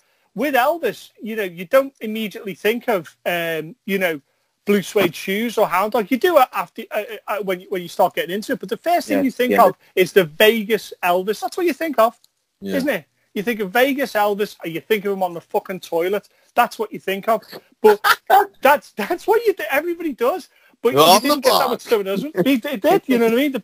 And didn't he die? It's like he was early 40, wasn't he? He died younger than you think, I'm not a historian. Sure. I mean, I've got a history. Where were we going with this? Were we saying? Oh yeah, you were saying essentially Elvis kicked off rock and roll. And, where was the origin? Because I can't even fucking remember now. It doesn't matter. Plenty of rabbit holes. Do you know what I think? One of the things I love when I read about it, I thought it was brilliant.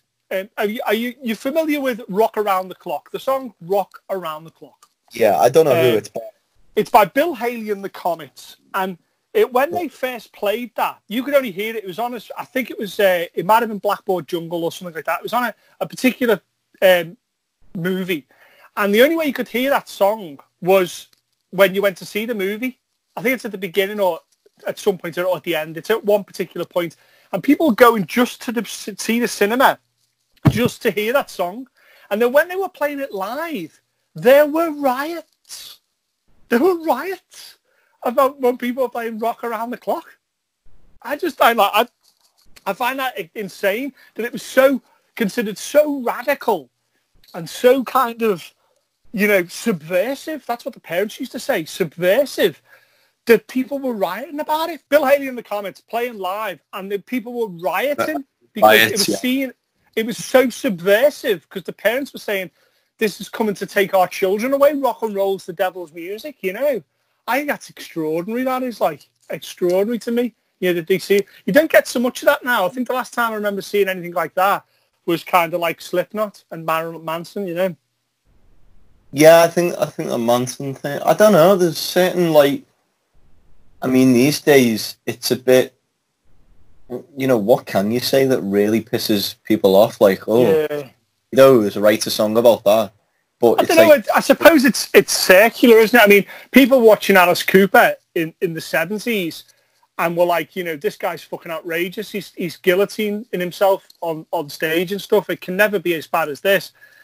Fast forward 20, 30 years later, and there's Marilyn Manson robbing a large portion of Alice Cooper's stick and doing that, except he throws in Nazi salutes and stuff, and sticking a candle up his ass, I mean, when you say that, I can't really look at Manson in the same way now.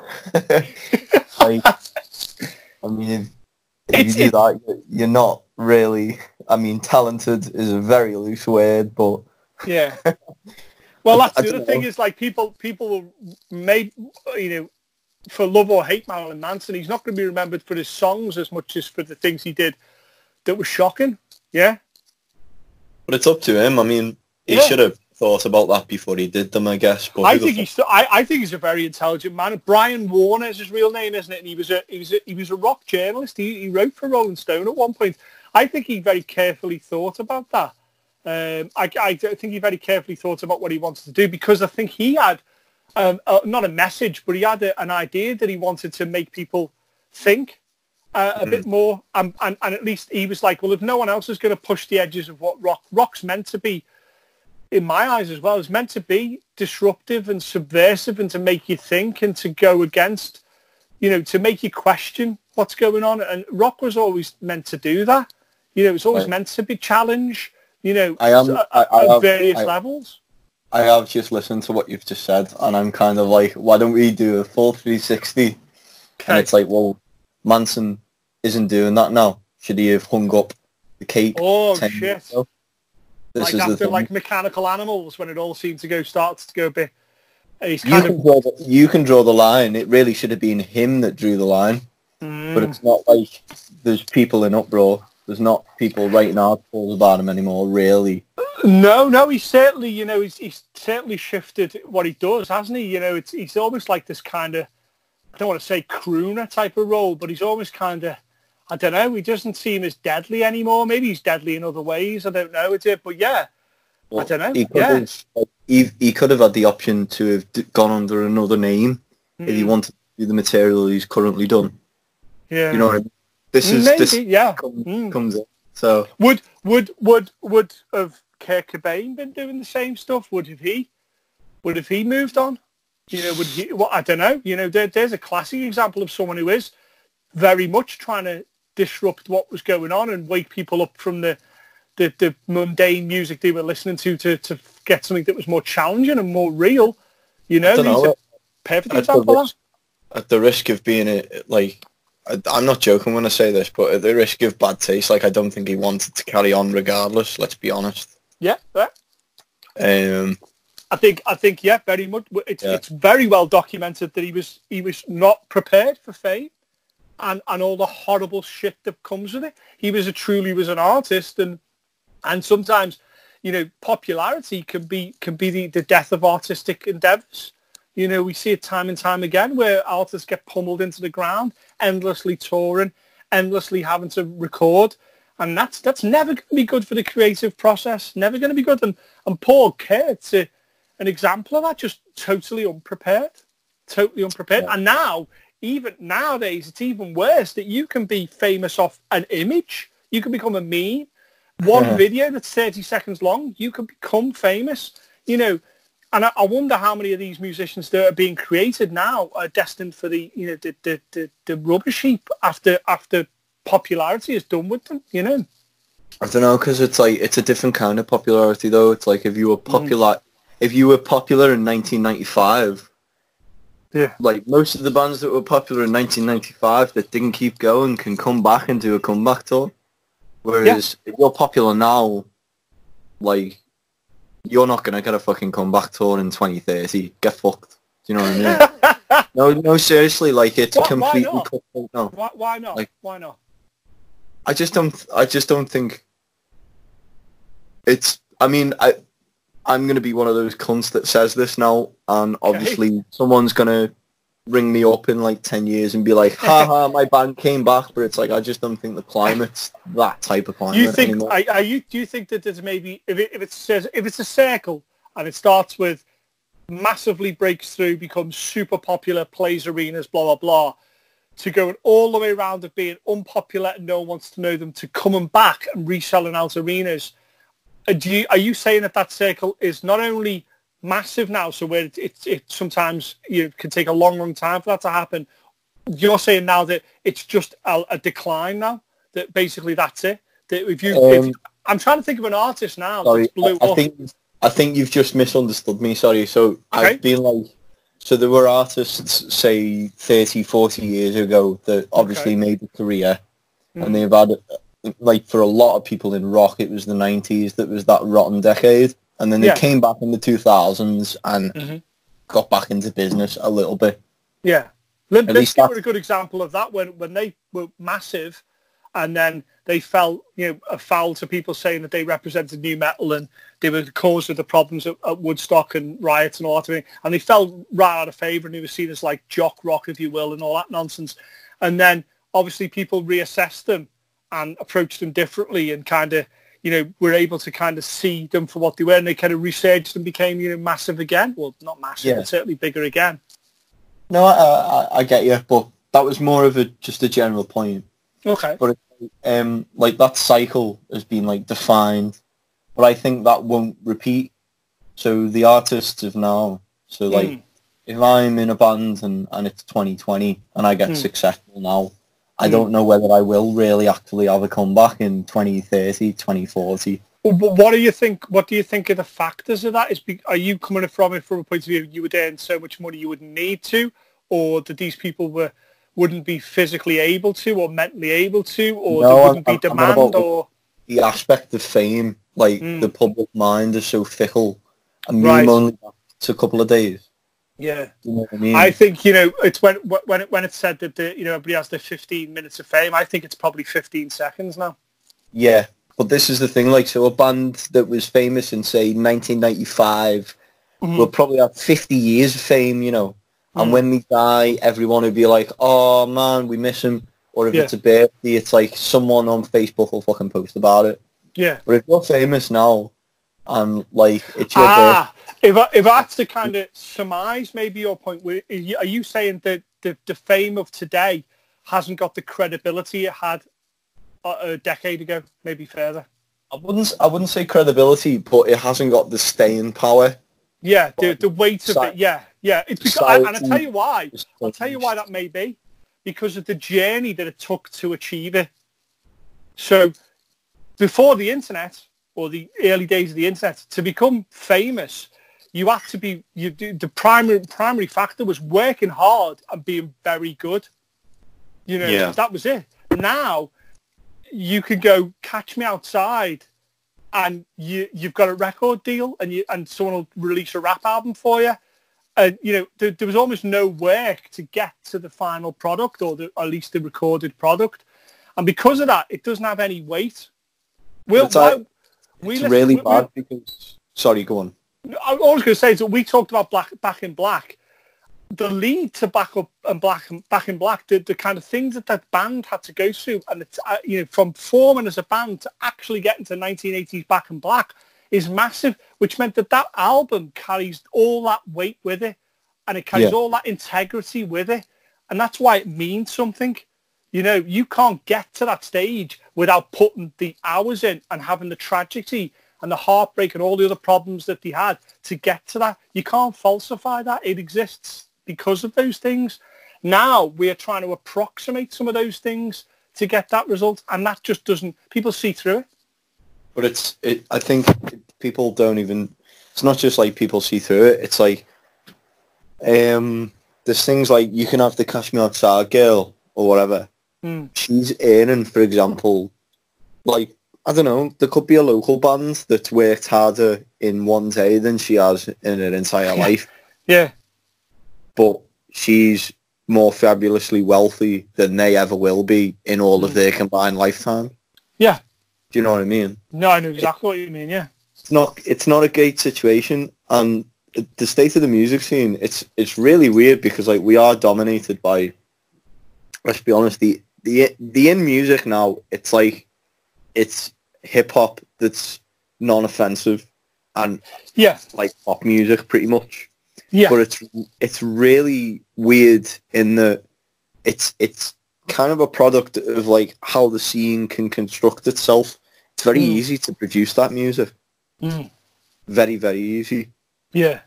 Well, I do sometimes think as well, like that there's been a or not a resurgence, but it's certainly a sense of the single artist, like the one person who can tour on their own, if you know what I mean. It's like just one person.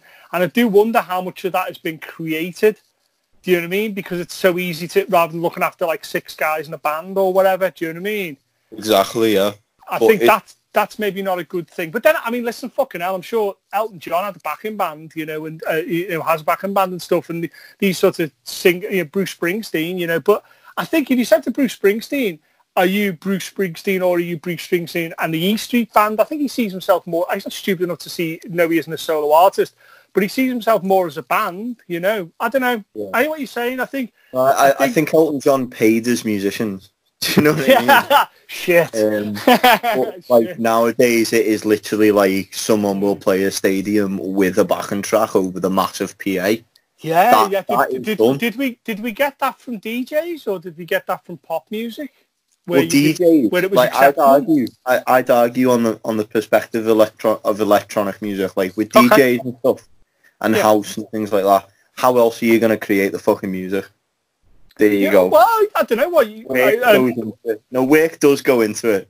Something like, you know, you have the Orbital and, you know, the Chemical Brothers. That's kind of people that made the music. It's not as visually stunning as some would argue as lots of people on stage, but, you know, and lots of musicians and stuff, if you will, on stage.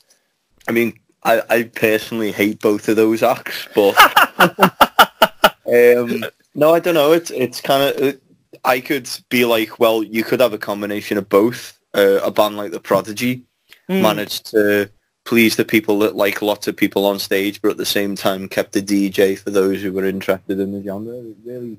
Yeah. When you get a band like that, it tosses all of this debate into a massive dumpster fire. So it does. I don't know. It does. But like, apart from electronic music, like I was specifically like lately, in the past like couple of years, you're getting things like mumble rap. Yes. And it's like, you could just do this on your own. You could literally just beatbox a backing track, make a few stupid noises, have it in time, and just do that on like SoundCloud. There's YouTube footage of people doing that, isn't it? Taking the piss out of them and going, this is how quickly I could put together a mumble track and off you go. I'm not aware of it, but like... So go on YouTube now, and I've been sent stuff by people where it's like, I create a mumble rap track, and it's like 10 minutes long, and if you put it against another track, and you'd be like, fucking hell, there's no difference. And that's a really interesting point that you bring up there, Luke. And one that comes up a lot to the podcasts is that because something is easy to do, sometimes that stops it, the gatekeeper of difficulty being there. And what I mean by that is that sometimes a song's good because you had to work at it and you had to practice and get it right. Before, you know, you could record it in your house, you had to go and earn the right to get into a studio, and it cost money, and you had to put time and effort into it. And because that was one of the gatekeepers, it prevented a lot of people who were lazy, and it prevents a lot of people who weren't talented from making records. Not that those people didn't make records, some of them did, but it certainly acted as a gatekeeper. We've removed that. I could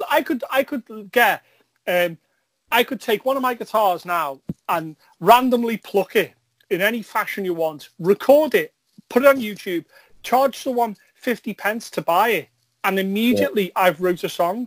But you haven't. You haven't. You've done all the residues of writing a song, verse, chorus, vocals, melody, but you haven't. And it doesn't carry any weight. And because we haven't got those gatekeepers anymore, and anybody can do anything, that's one of the negatives that's come out. I got this argument thrown back in my face, rightly so, by Xander, a halfway home proof. He turned it round and said, I agree that means that there's going to be some shit. But also, because anybody can do anything and record anything they want and put it out there, what an amazing freedom we've got then now. And I understand that argument too. I'm not sure. It depends, like, where the point of access is afforded, like at what basis. So when you're saying, like, you had to go into a studio and you had to be prepared and do all this, that sounds like that sounds like a meritocracy to me. Okay, explain. The only thing that I would say is beneficial if anyone can do it is if you can't afford to go into the studio. Do you know what I mean? If there's a point where like you're totally dedicated, you're at that point, but you can't get to that for whatever you're talking reason. about you're providing a semantical argument to it that if you physically can't do it, but if you don't have access to something. Yeah, that's where I'm like, that's maybe the only problem that I'd see with it. But, well, yeah, I think that's valid. I think, if someone is poor enough that they don't own a thing to make that music, then that's a barrier, and that's a barrier that we don't want. We don't want that barrier. Yeah. I'm talking about barriers that, like, I'll give you an example. So when, they used to record way back when, in Elvis's time and Johnny Cash and that type of thing, they would cut the wax or the acetate for the record as those people were playing it. So you had one shot, pretty much, to record that song or album. It was recorded there and then, one take, and that's the end of it. And that's not a semantics barrier. That's a barrier of, are you a good player or not?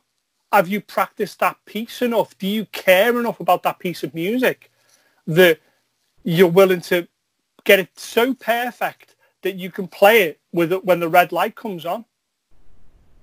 And I think that's the type of barrier that's barriers in general are shit, but that's not necessarily a barrier, but a gatekeeper to the quality of music that is good to have.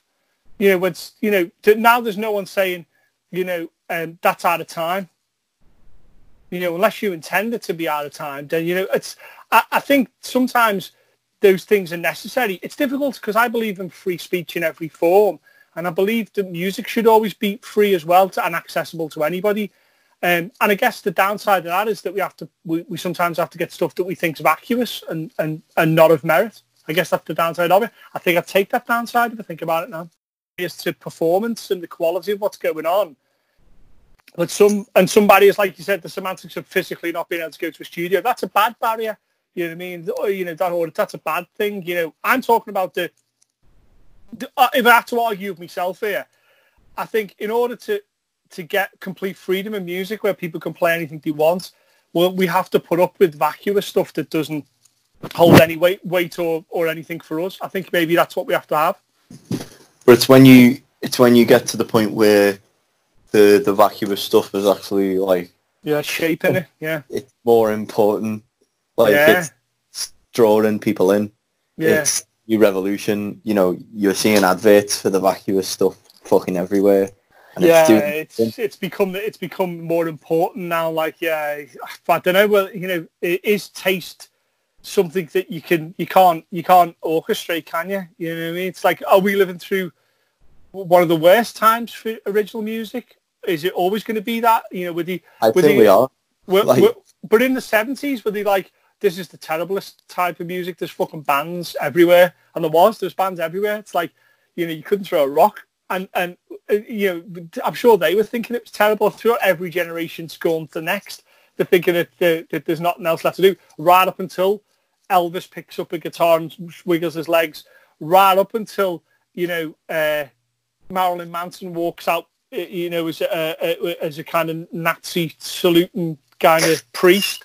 I think. I think everybody thinks that right up until someone comes along and goes, by the way, you can do this now. And that's when maybe we need to create, maybe all good music is a reaction to the apathetic stuff. Maybe that's all it is. Where people go, I just fucking can't stand this shit anymore. I'm going to write something that's going to fucking buy people back in again. But isn't that mad? Because like theoretically you could write something that isn't different and it just creates a different reaction from an audience. And it's the audience reaction that creates that whole wave that you're talking about. Wow, that's deep. We've covered stuff. There's no way anybody's sitting there go, okay, who's the guest on the show this time? Luke, who the fuck's looking for a band called Sick? Or it'll be some death metal band or something like that. Right. And then halfway through they're listening to this now, I'm like, what the fuck? They're going through the semantics of modern day music. I'm just digging this whole fucking deeper, like, come on.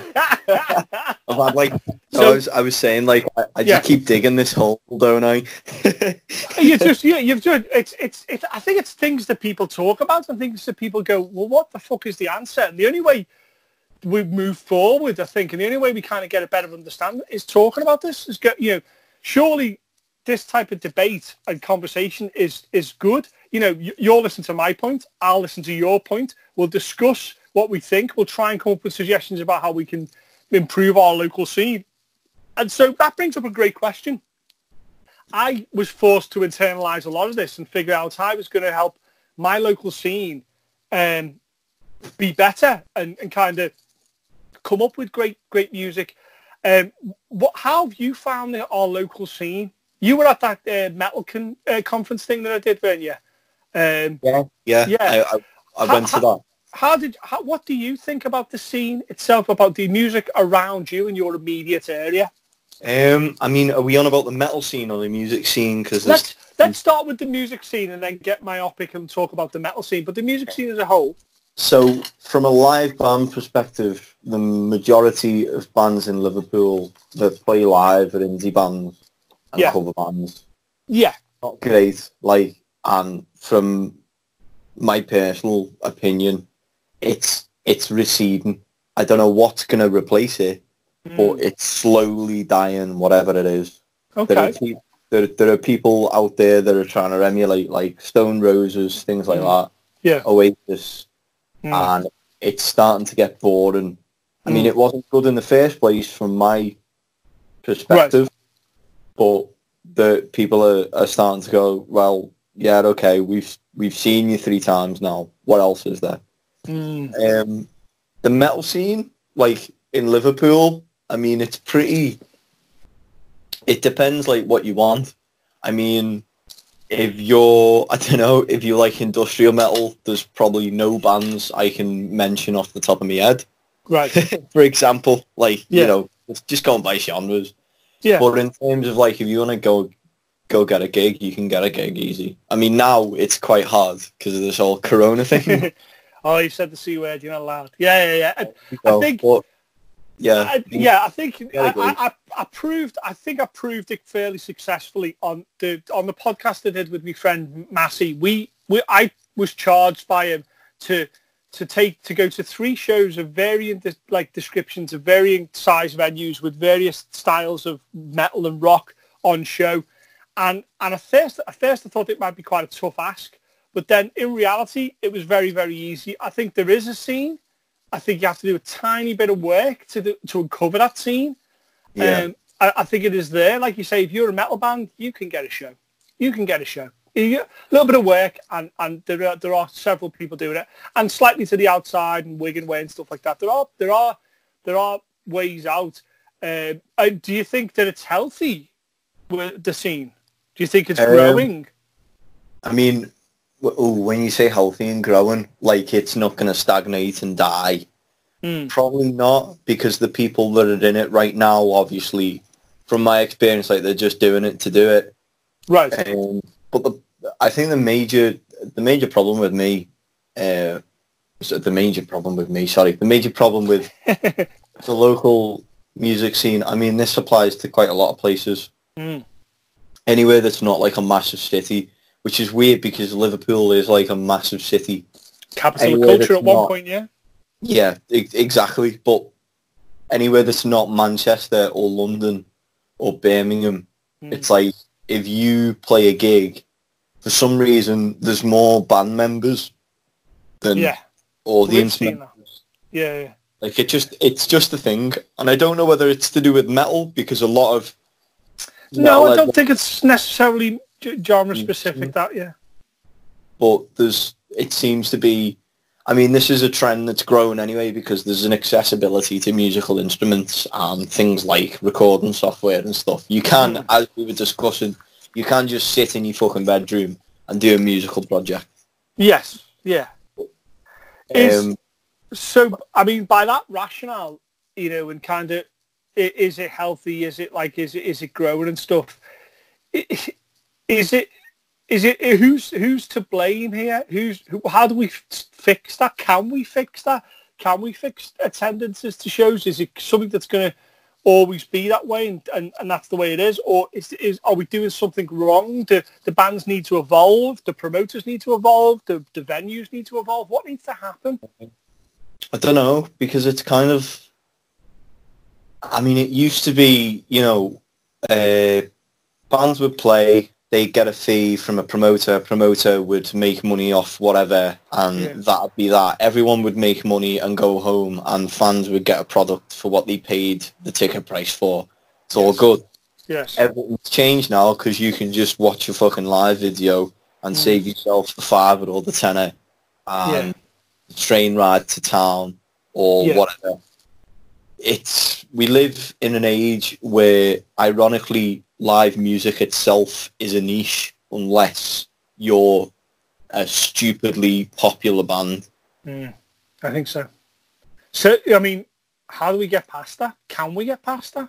I don't know. This is the thing, like, from my experience, like, the bands that do well live, and I mean, they pull people to shows, and they're not massively, they're not, I don't know, they're not Metallica, but they're thrash metal bands, and they pull people in. From my experience, they tend to just, they tend to have, like, cult followings. I don't know, it's really weird. It's like, if you don't fit into, like, a cult band or, like, a kind of extreme band, or you go down a path, if you don't go down a path and you don't commit to it, then unless you do something else, like, you just won't make it, as far as I'm concerned. I think that this current lockdown situation will actually lead to some of those changes. I think in bad and in good ways. In bad ways, that a lot of bands will fold completely. Some venues will fold completely. Certainly crew and stuff like that will go into other professions, and we'll lose that. I think that will all happen. But I think that there's a lot of bands out there now. I talked about this with Pete, that have now gone, we can stream and we can do that, and there's a whole technological side of things that we can do, and are going to kind of sharpen up that experience as well. And I think the landscape of things after this will change. I think quite permeably as well, quite noticeably. I'm not sure, because, like, sorry to cut you up there. No, don't come. If you were to say, like, so a band is streaming essentially a live gig, a live experience, or they're trying their hardest to get as close to that as possible. The problem is, so if you've seen that video, you've sat through that hour-long set or whatever, why the fuck would you go and buy a ticket? I know that's cutthroat as fuck. And that's no, it's Luke. It is the perfect sort of argument. A lot of people, unfortunately, think, like, I don't support this line of thinking, by the way, but a lot of people are like, well, I've seen that. That's a very real and honest observation. Here's what I said to Pete at the end of the podcast I did with him. I think I might have a solution. As crazy as it sounds, the solution to live music may come from me. Is incredible. I hope someone if there's any money to be made off it, I can get some money, at least a decent set of fucking mics for us. But how about this? How about you do your live stream of you playing in your practice room? Yeah, you do that. Yeah. And the live stream costs whatever you decide. Let's say £5, okay? And your live stream is an hour and a half, or the Q&A with the band and all that other nonsense. But you see what I'm going with this? But that means that the next time that you play is free. So you've reversed why someone would not go. Someone's not going to a show because it costs to go to the show. Well, reverse that then. Watch the live thing for a fiver from your own home. Not people buy stuff, when they buy pay-per-views and stuff, and no problems at all. They don't give it a second thought. It's much easier to use the £5 to watch your show. But then if once they watch that show, they can pick which gig they want to go to of yours, and it's free. Are you familiar with platforms like Twitch? Yes. So what you've just proposed is essentially Twitch for music? Well, yes. I mean, but what I'm saying is with Twitch, the difference is that there's no live side of it, right? What I'm saying is that you, with Twitch and patrons and that type of thing, I get that. You watch that, you pay it, and that's cool. I'm talking about the other side of that coin. So what I'm saying is that people don't come to live music because they'd rather watch it at home and watch a live stream. Okay. well, let's do this then. So you watch your live stream, pay for your live stream, but because you do that, we're going to give you a free ticket to the show. And it's been done. There's been elements of it done before. Right. Sorry. Yeah. You So now, must have cut out or something before because I never heard that. So it's yeah. all right. So for me, then someone's going to go, okay, well, hold on. I've watched Sick play their hour set, great, for like £5 or whatever, and I get a free pass now to say whatever they're playing next, I can go in for free because I've already paid to see them. So you get, I don't know how you work it, you would get like a code or whatever it is. Yeah, you get a ticket or something like that. And so, the barrier that you give of like, well, you don't want to fucking pay. Well, you're not. You haven't paid, so don't worry about that. And then I wonder what the upkeep would be to it then. I wonder how many people, if you watched a band for a £5 and to get people to pay £2.50 or a £5 to come to watch a show and live stream, I don't think it's asking a lot. I don't think it's asking a lot. This is the concern, though. Like, yes. So, like, from my perspective, so, like, if I were to do that as a band, yes. So it's essentially, so we're essentially playing 2 gigs for the price of one. Exactly. To put it 100%. Yes. Yeah. But it means that we're getting, extra fans. Yes. Okay. Well, look, just to interject slightly here. Yeah. So yes, you're playing twice. Yeah. But the work for both of the shows is nowhere near the same. Because one you can do from a recording space that's already set up largely to have you play anyway. Yeah. Obviously, there's a production value to it: cameras, microphones, et al. Whatever you need to do that. But it's nowhere near than traveling to St Helens, loading in, loading out, sound checking, and all that. It's not 2 gigs. It's 2 performances, but all about 2 wildly different semantical endeavours. It's weird. I mean, I see. Do you know what? Now you've put like the geographical seed in my head. It's like, do you know what? Yeah, if you had for example, that could work. To be honest, let me put this to you as well about this idea. Let me put this to you. So, I don't know how much you earned from your last show. I don't want to know. Whatever you earned from your show. Right. I would argue most bands, if they came away with more than, say, £30 or £40, would see it as a success. Yeah. Yeah? I think, would you agree? You would say that? I am saying to that statement, yeah. Yeah. So I think that, so we're operating on the fundamental principle that if everybody who watched the stream paid a £5, yeah? Mm-hmm. So we would just need 10 people to pay a £5, right? So using that barometer, let's take those 5 people, so there's 10 people that are paying a £5. Now it's 20 people paying £2.50. Do you see where I'm going with this? Yeah. So you're still getting... So what you then do is a tiered system. So let me break it down like this. This is a fucking $1 million idea I'm just fucking throwing away here, aren't I? Okay, so let's say this: you do a tiered idea system. Let me explain it as best I can. So you say we're going to do a live stream of our set on Friday the whatever at 8 o'clock. The first people to pay on it will get it at this price, and it will only go up from there. So the first 10 people only have to pay 50p to watch the live stream. The next 10, it's £1. The next 10, it's £1 or £2. You see where I'm going? Yeah. Already, I've got to have to do the maths here with a calculator, but already you've got 30 people and you've got a little bit of money there. Do you see? But it's right. So from before, right. So I had a point I wanted to make. Okay. And I will come back to this. I promise. So, like, as soon as you mention like geography, it'd be useful for a band like say us, where we're not gonna exactly go to North America on tour next year. Yes. Yeah. So someone in America enjoys our music and they want to send us a £5, they can do that. Yes. It's not a bad idea. That's the basics of patroncy, though. That isn't it? Yeah. The other side of the coin, I think, is this as well. It's all about value. Okay. So for me, whenever I subscribe to something or buy something or stream it, where I ingest a musical thing, it's all about the quality of what's on offer and the content. So you lean into that. So what do I mean by that? Well, I mean, if you go to if you do this, you've got to weigh up every facet of it.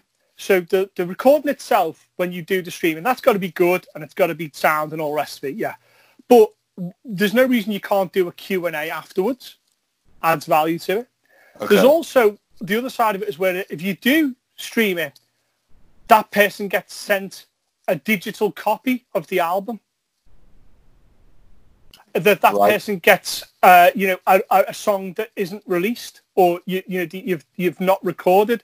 They could also get a copy of that recording as well, digitally sent to them. So now someone's paid $2, $3, let's say $5. They've come away, watched the band live through a stream, had a chance to have a Q&A with the band, got a copy of the album and a copy of that thing that they've just watched, and a free ticket to go to their show. There is a hole in this argument I've seen. There's a hole in this argument.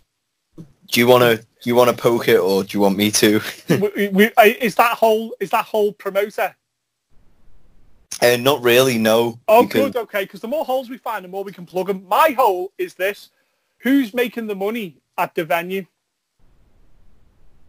Well, if the band self-hires, I think that's the only way to do it. Otherwise, you'd have to get a promoter who wasn't making any money because no one's paying on the door. Well, not a lot of people. This is the thing. If you essentially, unless we go into unless you're doing this on a model of where it's thousands of people and the promoter is a legal body that's registered as a company, then it gets complex. But if you're talking about that, it's probably worthwhile anyway to get someone who's a promoter. So the conversation shifts anyway. Oh, well, I think let's look at it this way before we bring up your possible hole with it. Why can't 3 bands of the same sort of ilk get together on this? So you book out the Outpost. The Outpost is not that expensive to book out. They're beautiful people there. That's a great place to play. You're telling me we couldn't get 3 bands who had this idea together and play that set there and play a show there? I think you could. I think they'd make a fortune on the booze and the pizza that they sell, the taste. I think that's doable. I think as it gets bigger, the problems become more convoluted and difficult to understand about how we're going to get by them. But I think as a basic solution, it's not fucking bad. What's the other hole? You tell me the other hole. I mean, the hole for me is, it's more just like it could just bomb at the lowest level. Okay, explain it bombing at the lowest level. Okay, so we stick this. So we promise a Q&A, we promise a free gig ticket, etc. Yes. But if no one buys it at the lowest level, i.e. we don't get any of these 50p people, etc. Yeah. We might have actually made a loss. Okay, where does the loss come from? So let's say the actual show that you play in front of an audience, in front of an electronic audience, that's going to be something you've already set up anyway.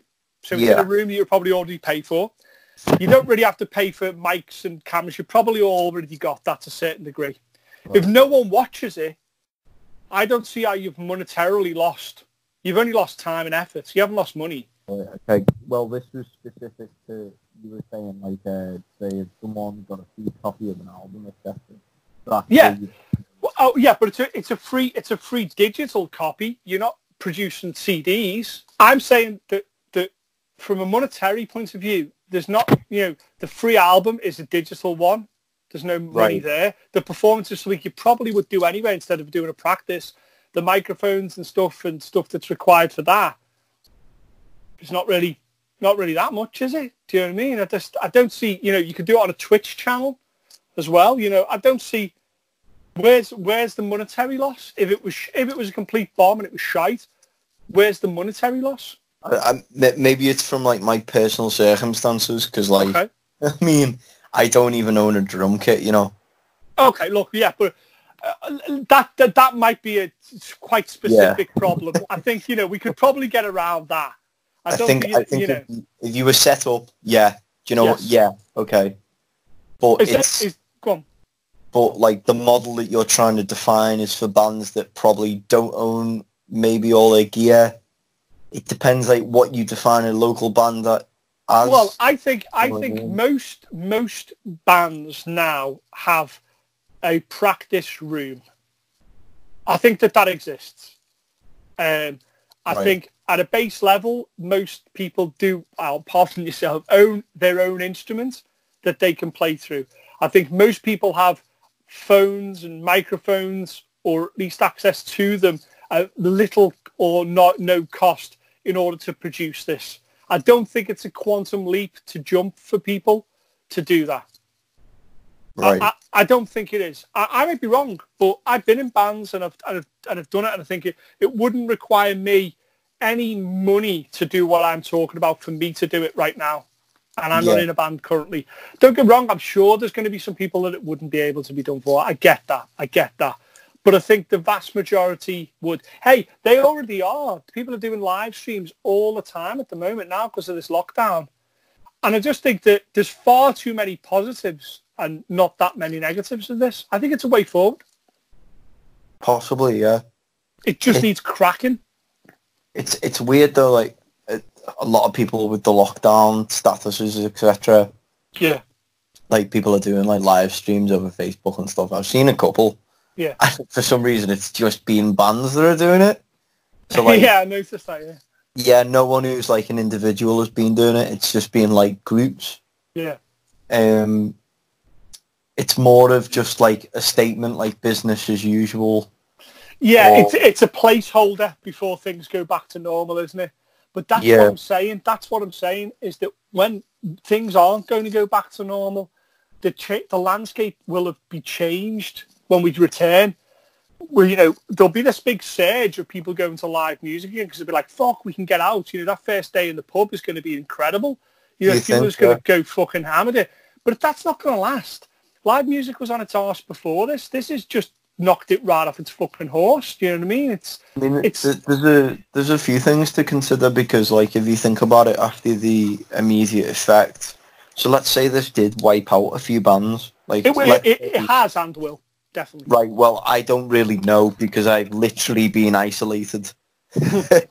So if it has wiped out a few bands, then there is actually quite an interesting effect in that the bands that are left will, I mean, at least from an economic point of view, they'll increase in value. So it'll actually, like, bands, if they want to play a gig, will have more of a leg to stand on if they want to negotiate, for example. Because who else are you going to get? Possibly, yeah, possibly. I think the other problem is that the genie will be out the bottle, and we can't unfuck this situation. So by that I mean that if a venue closes, and venues are going to close because of this, they're not going to reopen. Do you see what I'm saying? There'll be bridges that will be fundamentally burned from this. But if that happens, is that not going to occur everywhere? I agree. No, I agree. It is. It is in the food industry, in the fucking cinema industry, in every sort of. I mean geographically, not by industry. Yeah. So, no, completely. It's not like a band from London, for example, will have an advantage over a band from Aberdeen. No. I think we're all in the same shit together in that respect. Like, yeah, most definitely.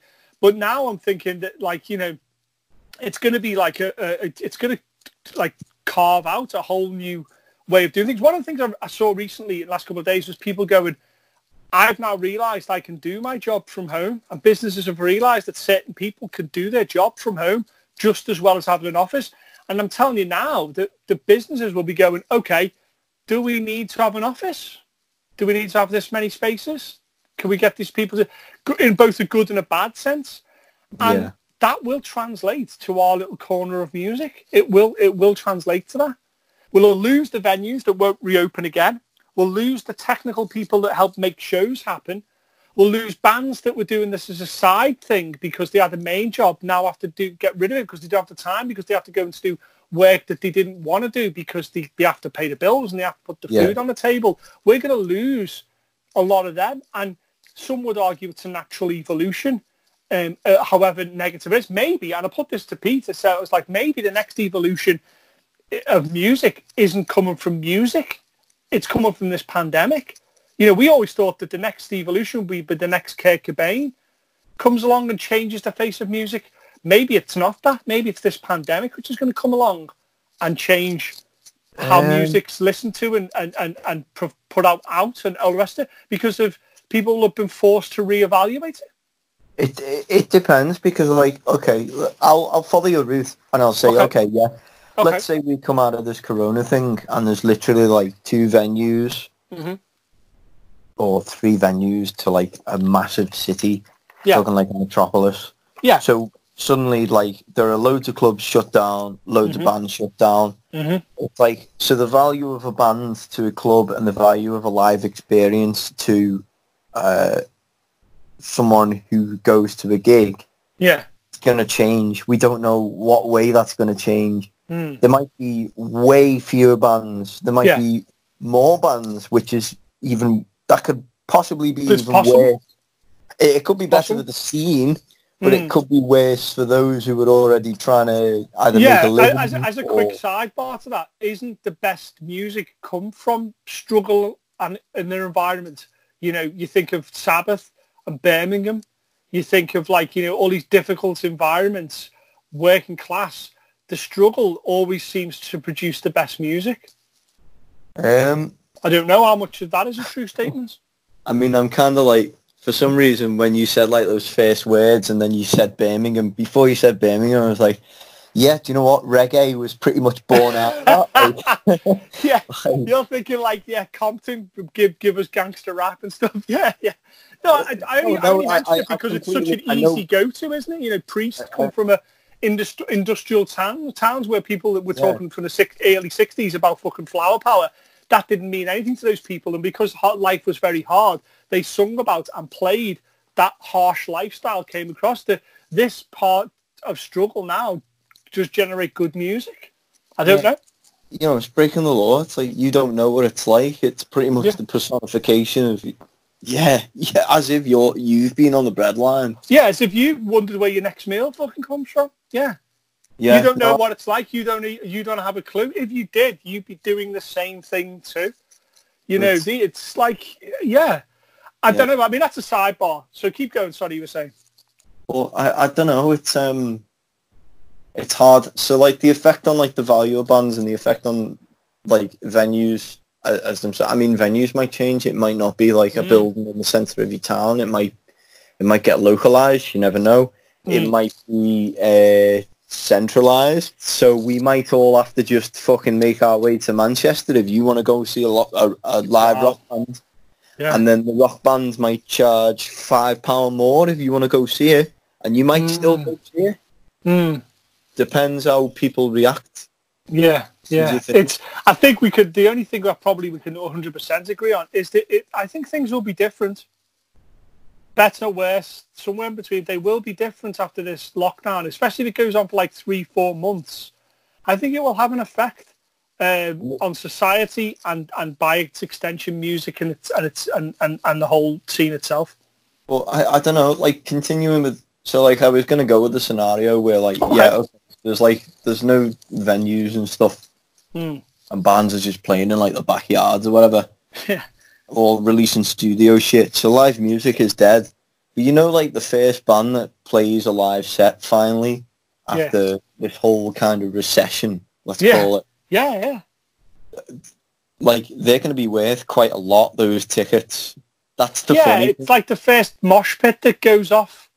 After whatever, it's going to be, you know. Exactly. I just hope that those people remember what it was like not to have those things. Absence makes the heart grow fonder, to be the biggest cliche in the world. But, you know, I hope they do that. People go, fucking hell. Do you remember when you can go and see a band? What? You should be able to go see a band. and be right up close to them and talk to the guitarist afterwards. Remember that? What, you used to be able to do what? You know, we've seen a glimpse of that. This is a glimpse into that, as if you didn't have a live music scene. And it's starting to really fucking grind on me that I can't see a live band. It was part of my weekend, week that to go and see a band. It was part of it. It was part of my, I don't know, it was at least once a month I'd be playing in front of a crowd. I'd get kicks out of it, I'm not going to lie. Yeah, of course, a lot of people don't understand that, but like, it's genuinely better than sex. Playing in front of a crowd.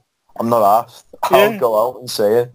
Like, And so, you know, I think we are we've moved. Well, it's only been like couple of weeks, but we are genuinely missing it and craving it. One can only hope that when this all comes back to some normality, we realise what we knew we could have lost before we actually do. Yeah. Wow, that went one of the longest ones, one of the hardest ones to record. Sorry, man. But only from a technical standpoint. But you know what? There's going to be some people who listen to the show and go, "Oh, these thrash guys I saw, like, I don't know, they got a drummer who sings." Well, I can't imagine they're going to say an awful lot. And then some of the stuff we touched on, honestly, Luke, was great. And really, I think we touched on some interesting things there. Like, I think people are going to kick from that, and it's going to throw up a ton of conversation from it, which is all this should ever do, man. I hope I didn't chat like that much shit. Like, I don't know. No, that's my job. You were complete sense. I'm the shit talker. I do all the bubbles and shit. You talk all the facts, like, so it's fine. Oh, here we go. Ladies and gentlemen, Luke Daley from the band Sick. Thank you very much, sir. Thanks for having me on. So Luke Daley there from Sick. What did everybody think of my attempts to kind of stitch together some kind of Frankenstein's monster of a podcast? It kind of worked, didn't it? That wasn't too bad. And we covered everything. Who'd have thought that the dubstep would have come up in the conversation? Who'd have thought that would have been a thing? You know, but it was. We talked about it. We talked about everything, Elvis and kind of all that type of thing. And I think we offered up some interesting opinions and some interesting possible solutions. More than anything else, which is always kind of what I'm trying to do here, trying to go, okay, look, you know, there's a lot of problems in the world, but there's also, you know, potential for a lot of solutions. So where do we look for that, and how does that work? And Luke, I thought, spoke very eloquently on the things that he liked, you know, and so I would suggest checking out his band. I'm going to put links, obviously, on the podcast show itself as well. The band's Sick, and you know, I think these conversations, the longer ones, are ones where you really kind of get you challenged on what you believe and the things you understand to believe. And that's always a good thing. That's always a good thing. So the next couple of shows, I don't know what order I'm going to do things in, but we've got the surprise reveal of me sitting down with Deified and going through the tracks that they've got of their upcoming album. I'm probably going to do another listen in. I've thrown it out to the world there about which one I should do a listen in for, and I'm going to try and sneak some interviews in there as well, depending on who can get around the table, so to speak. Once again, thanks for listening, and I promise, at some point I will see you at the show.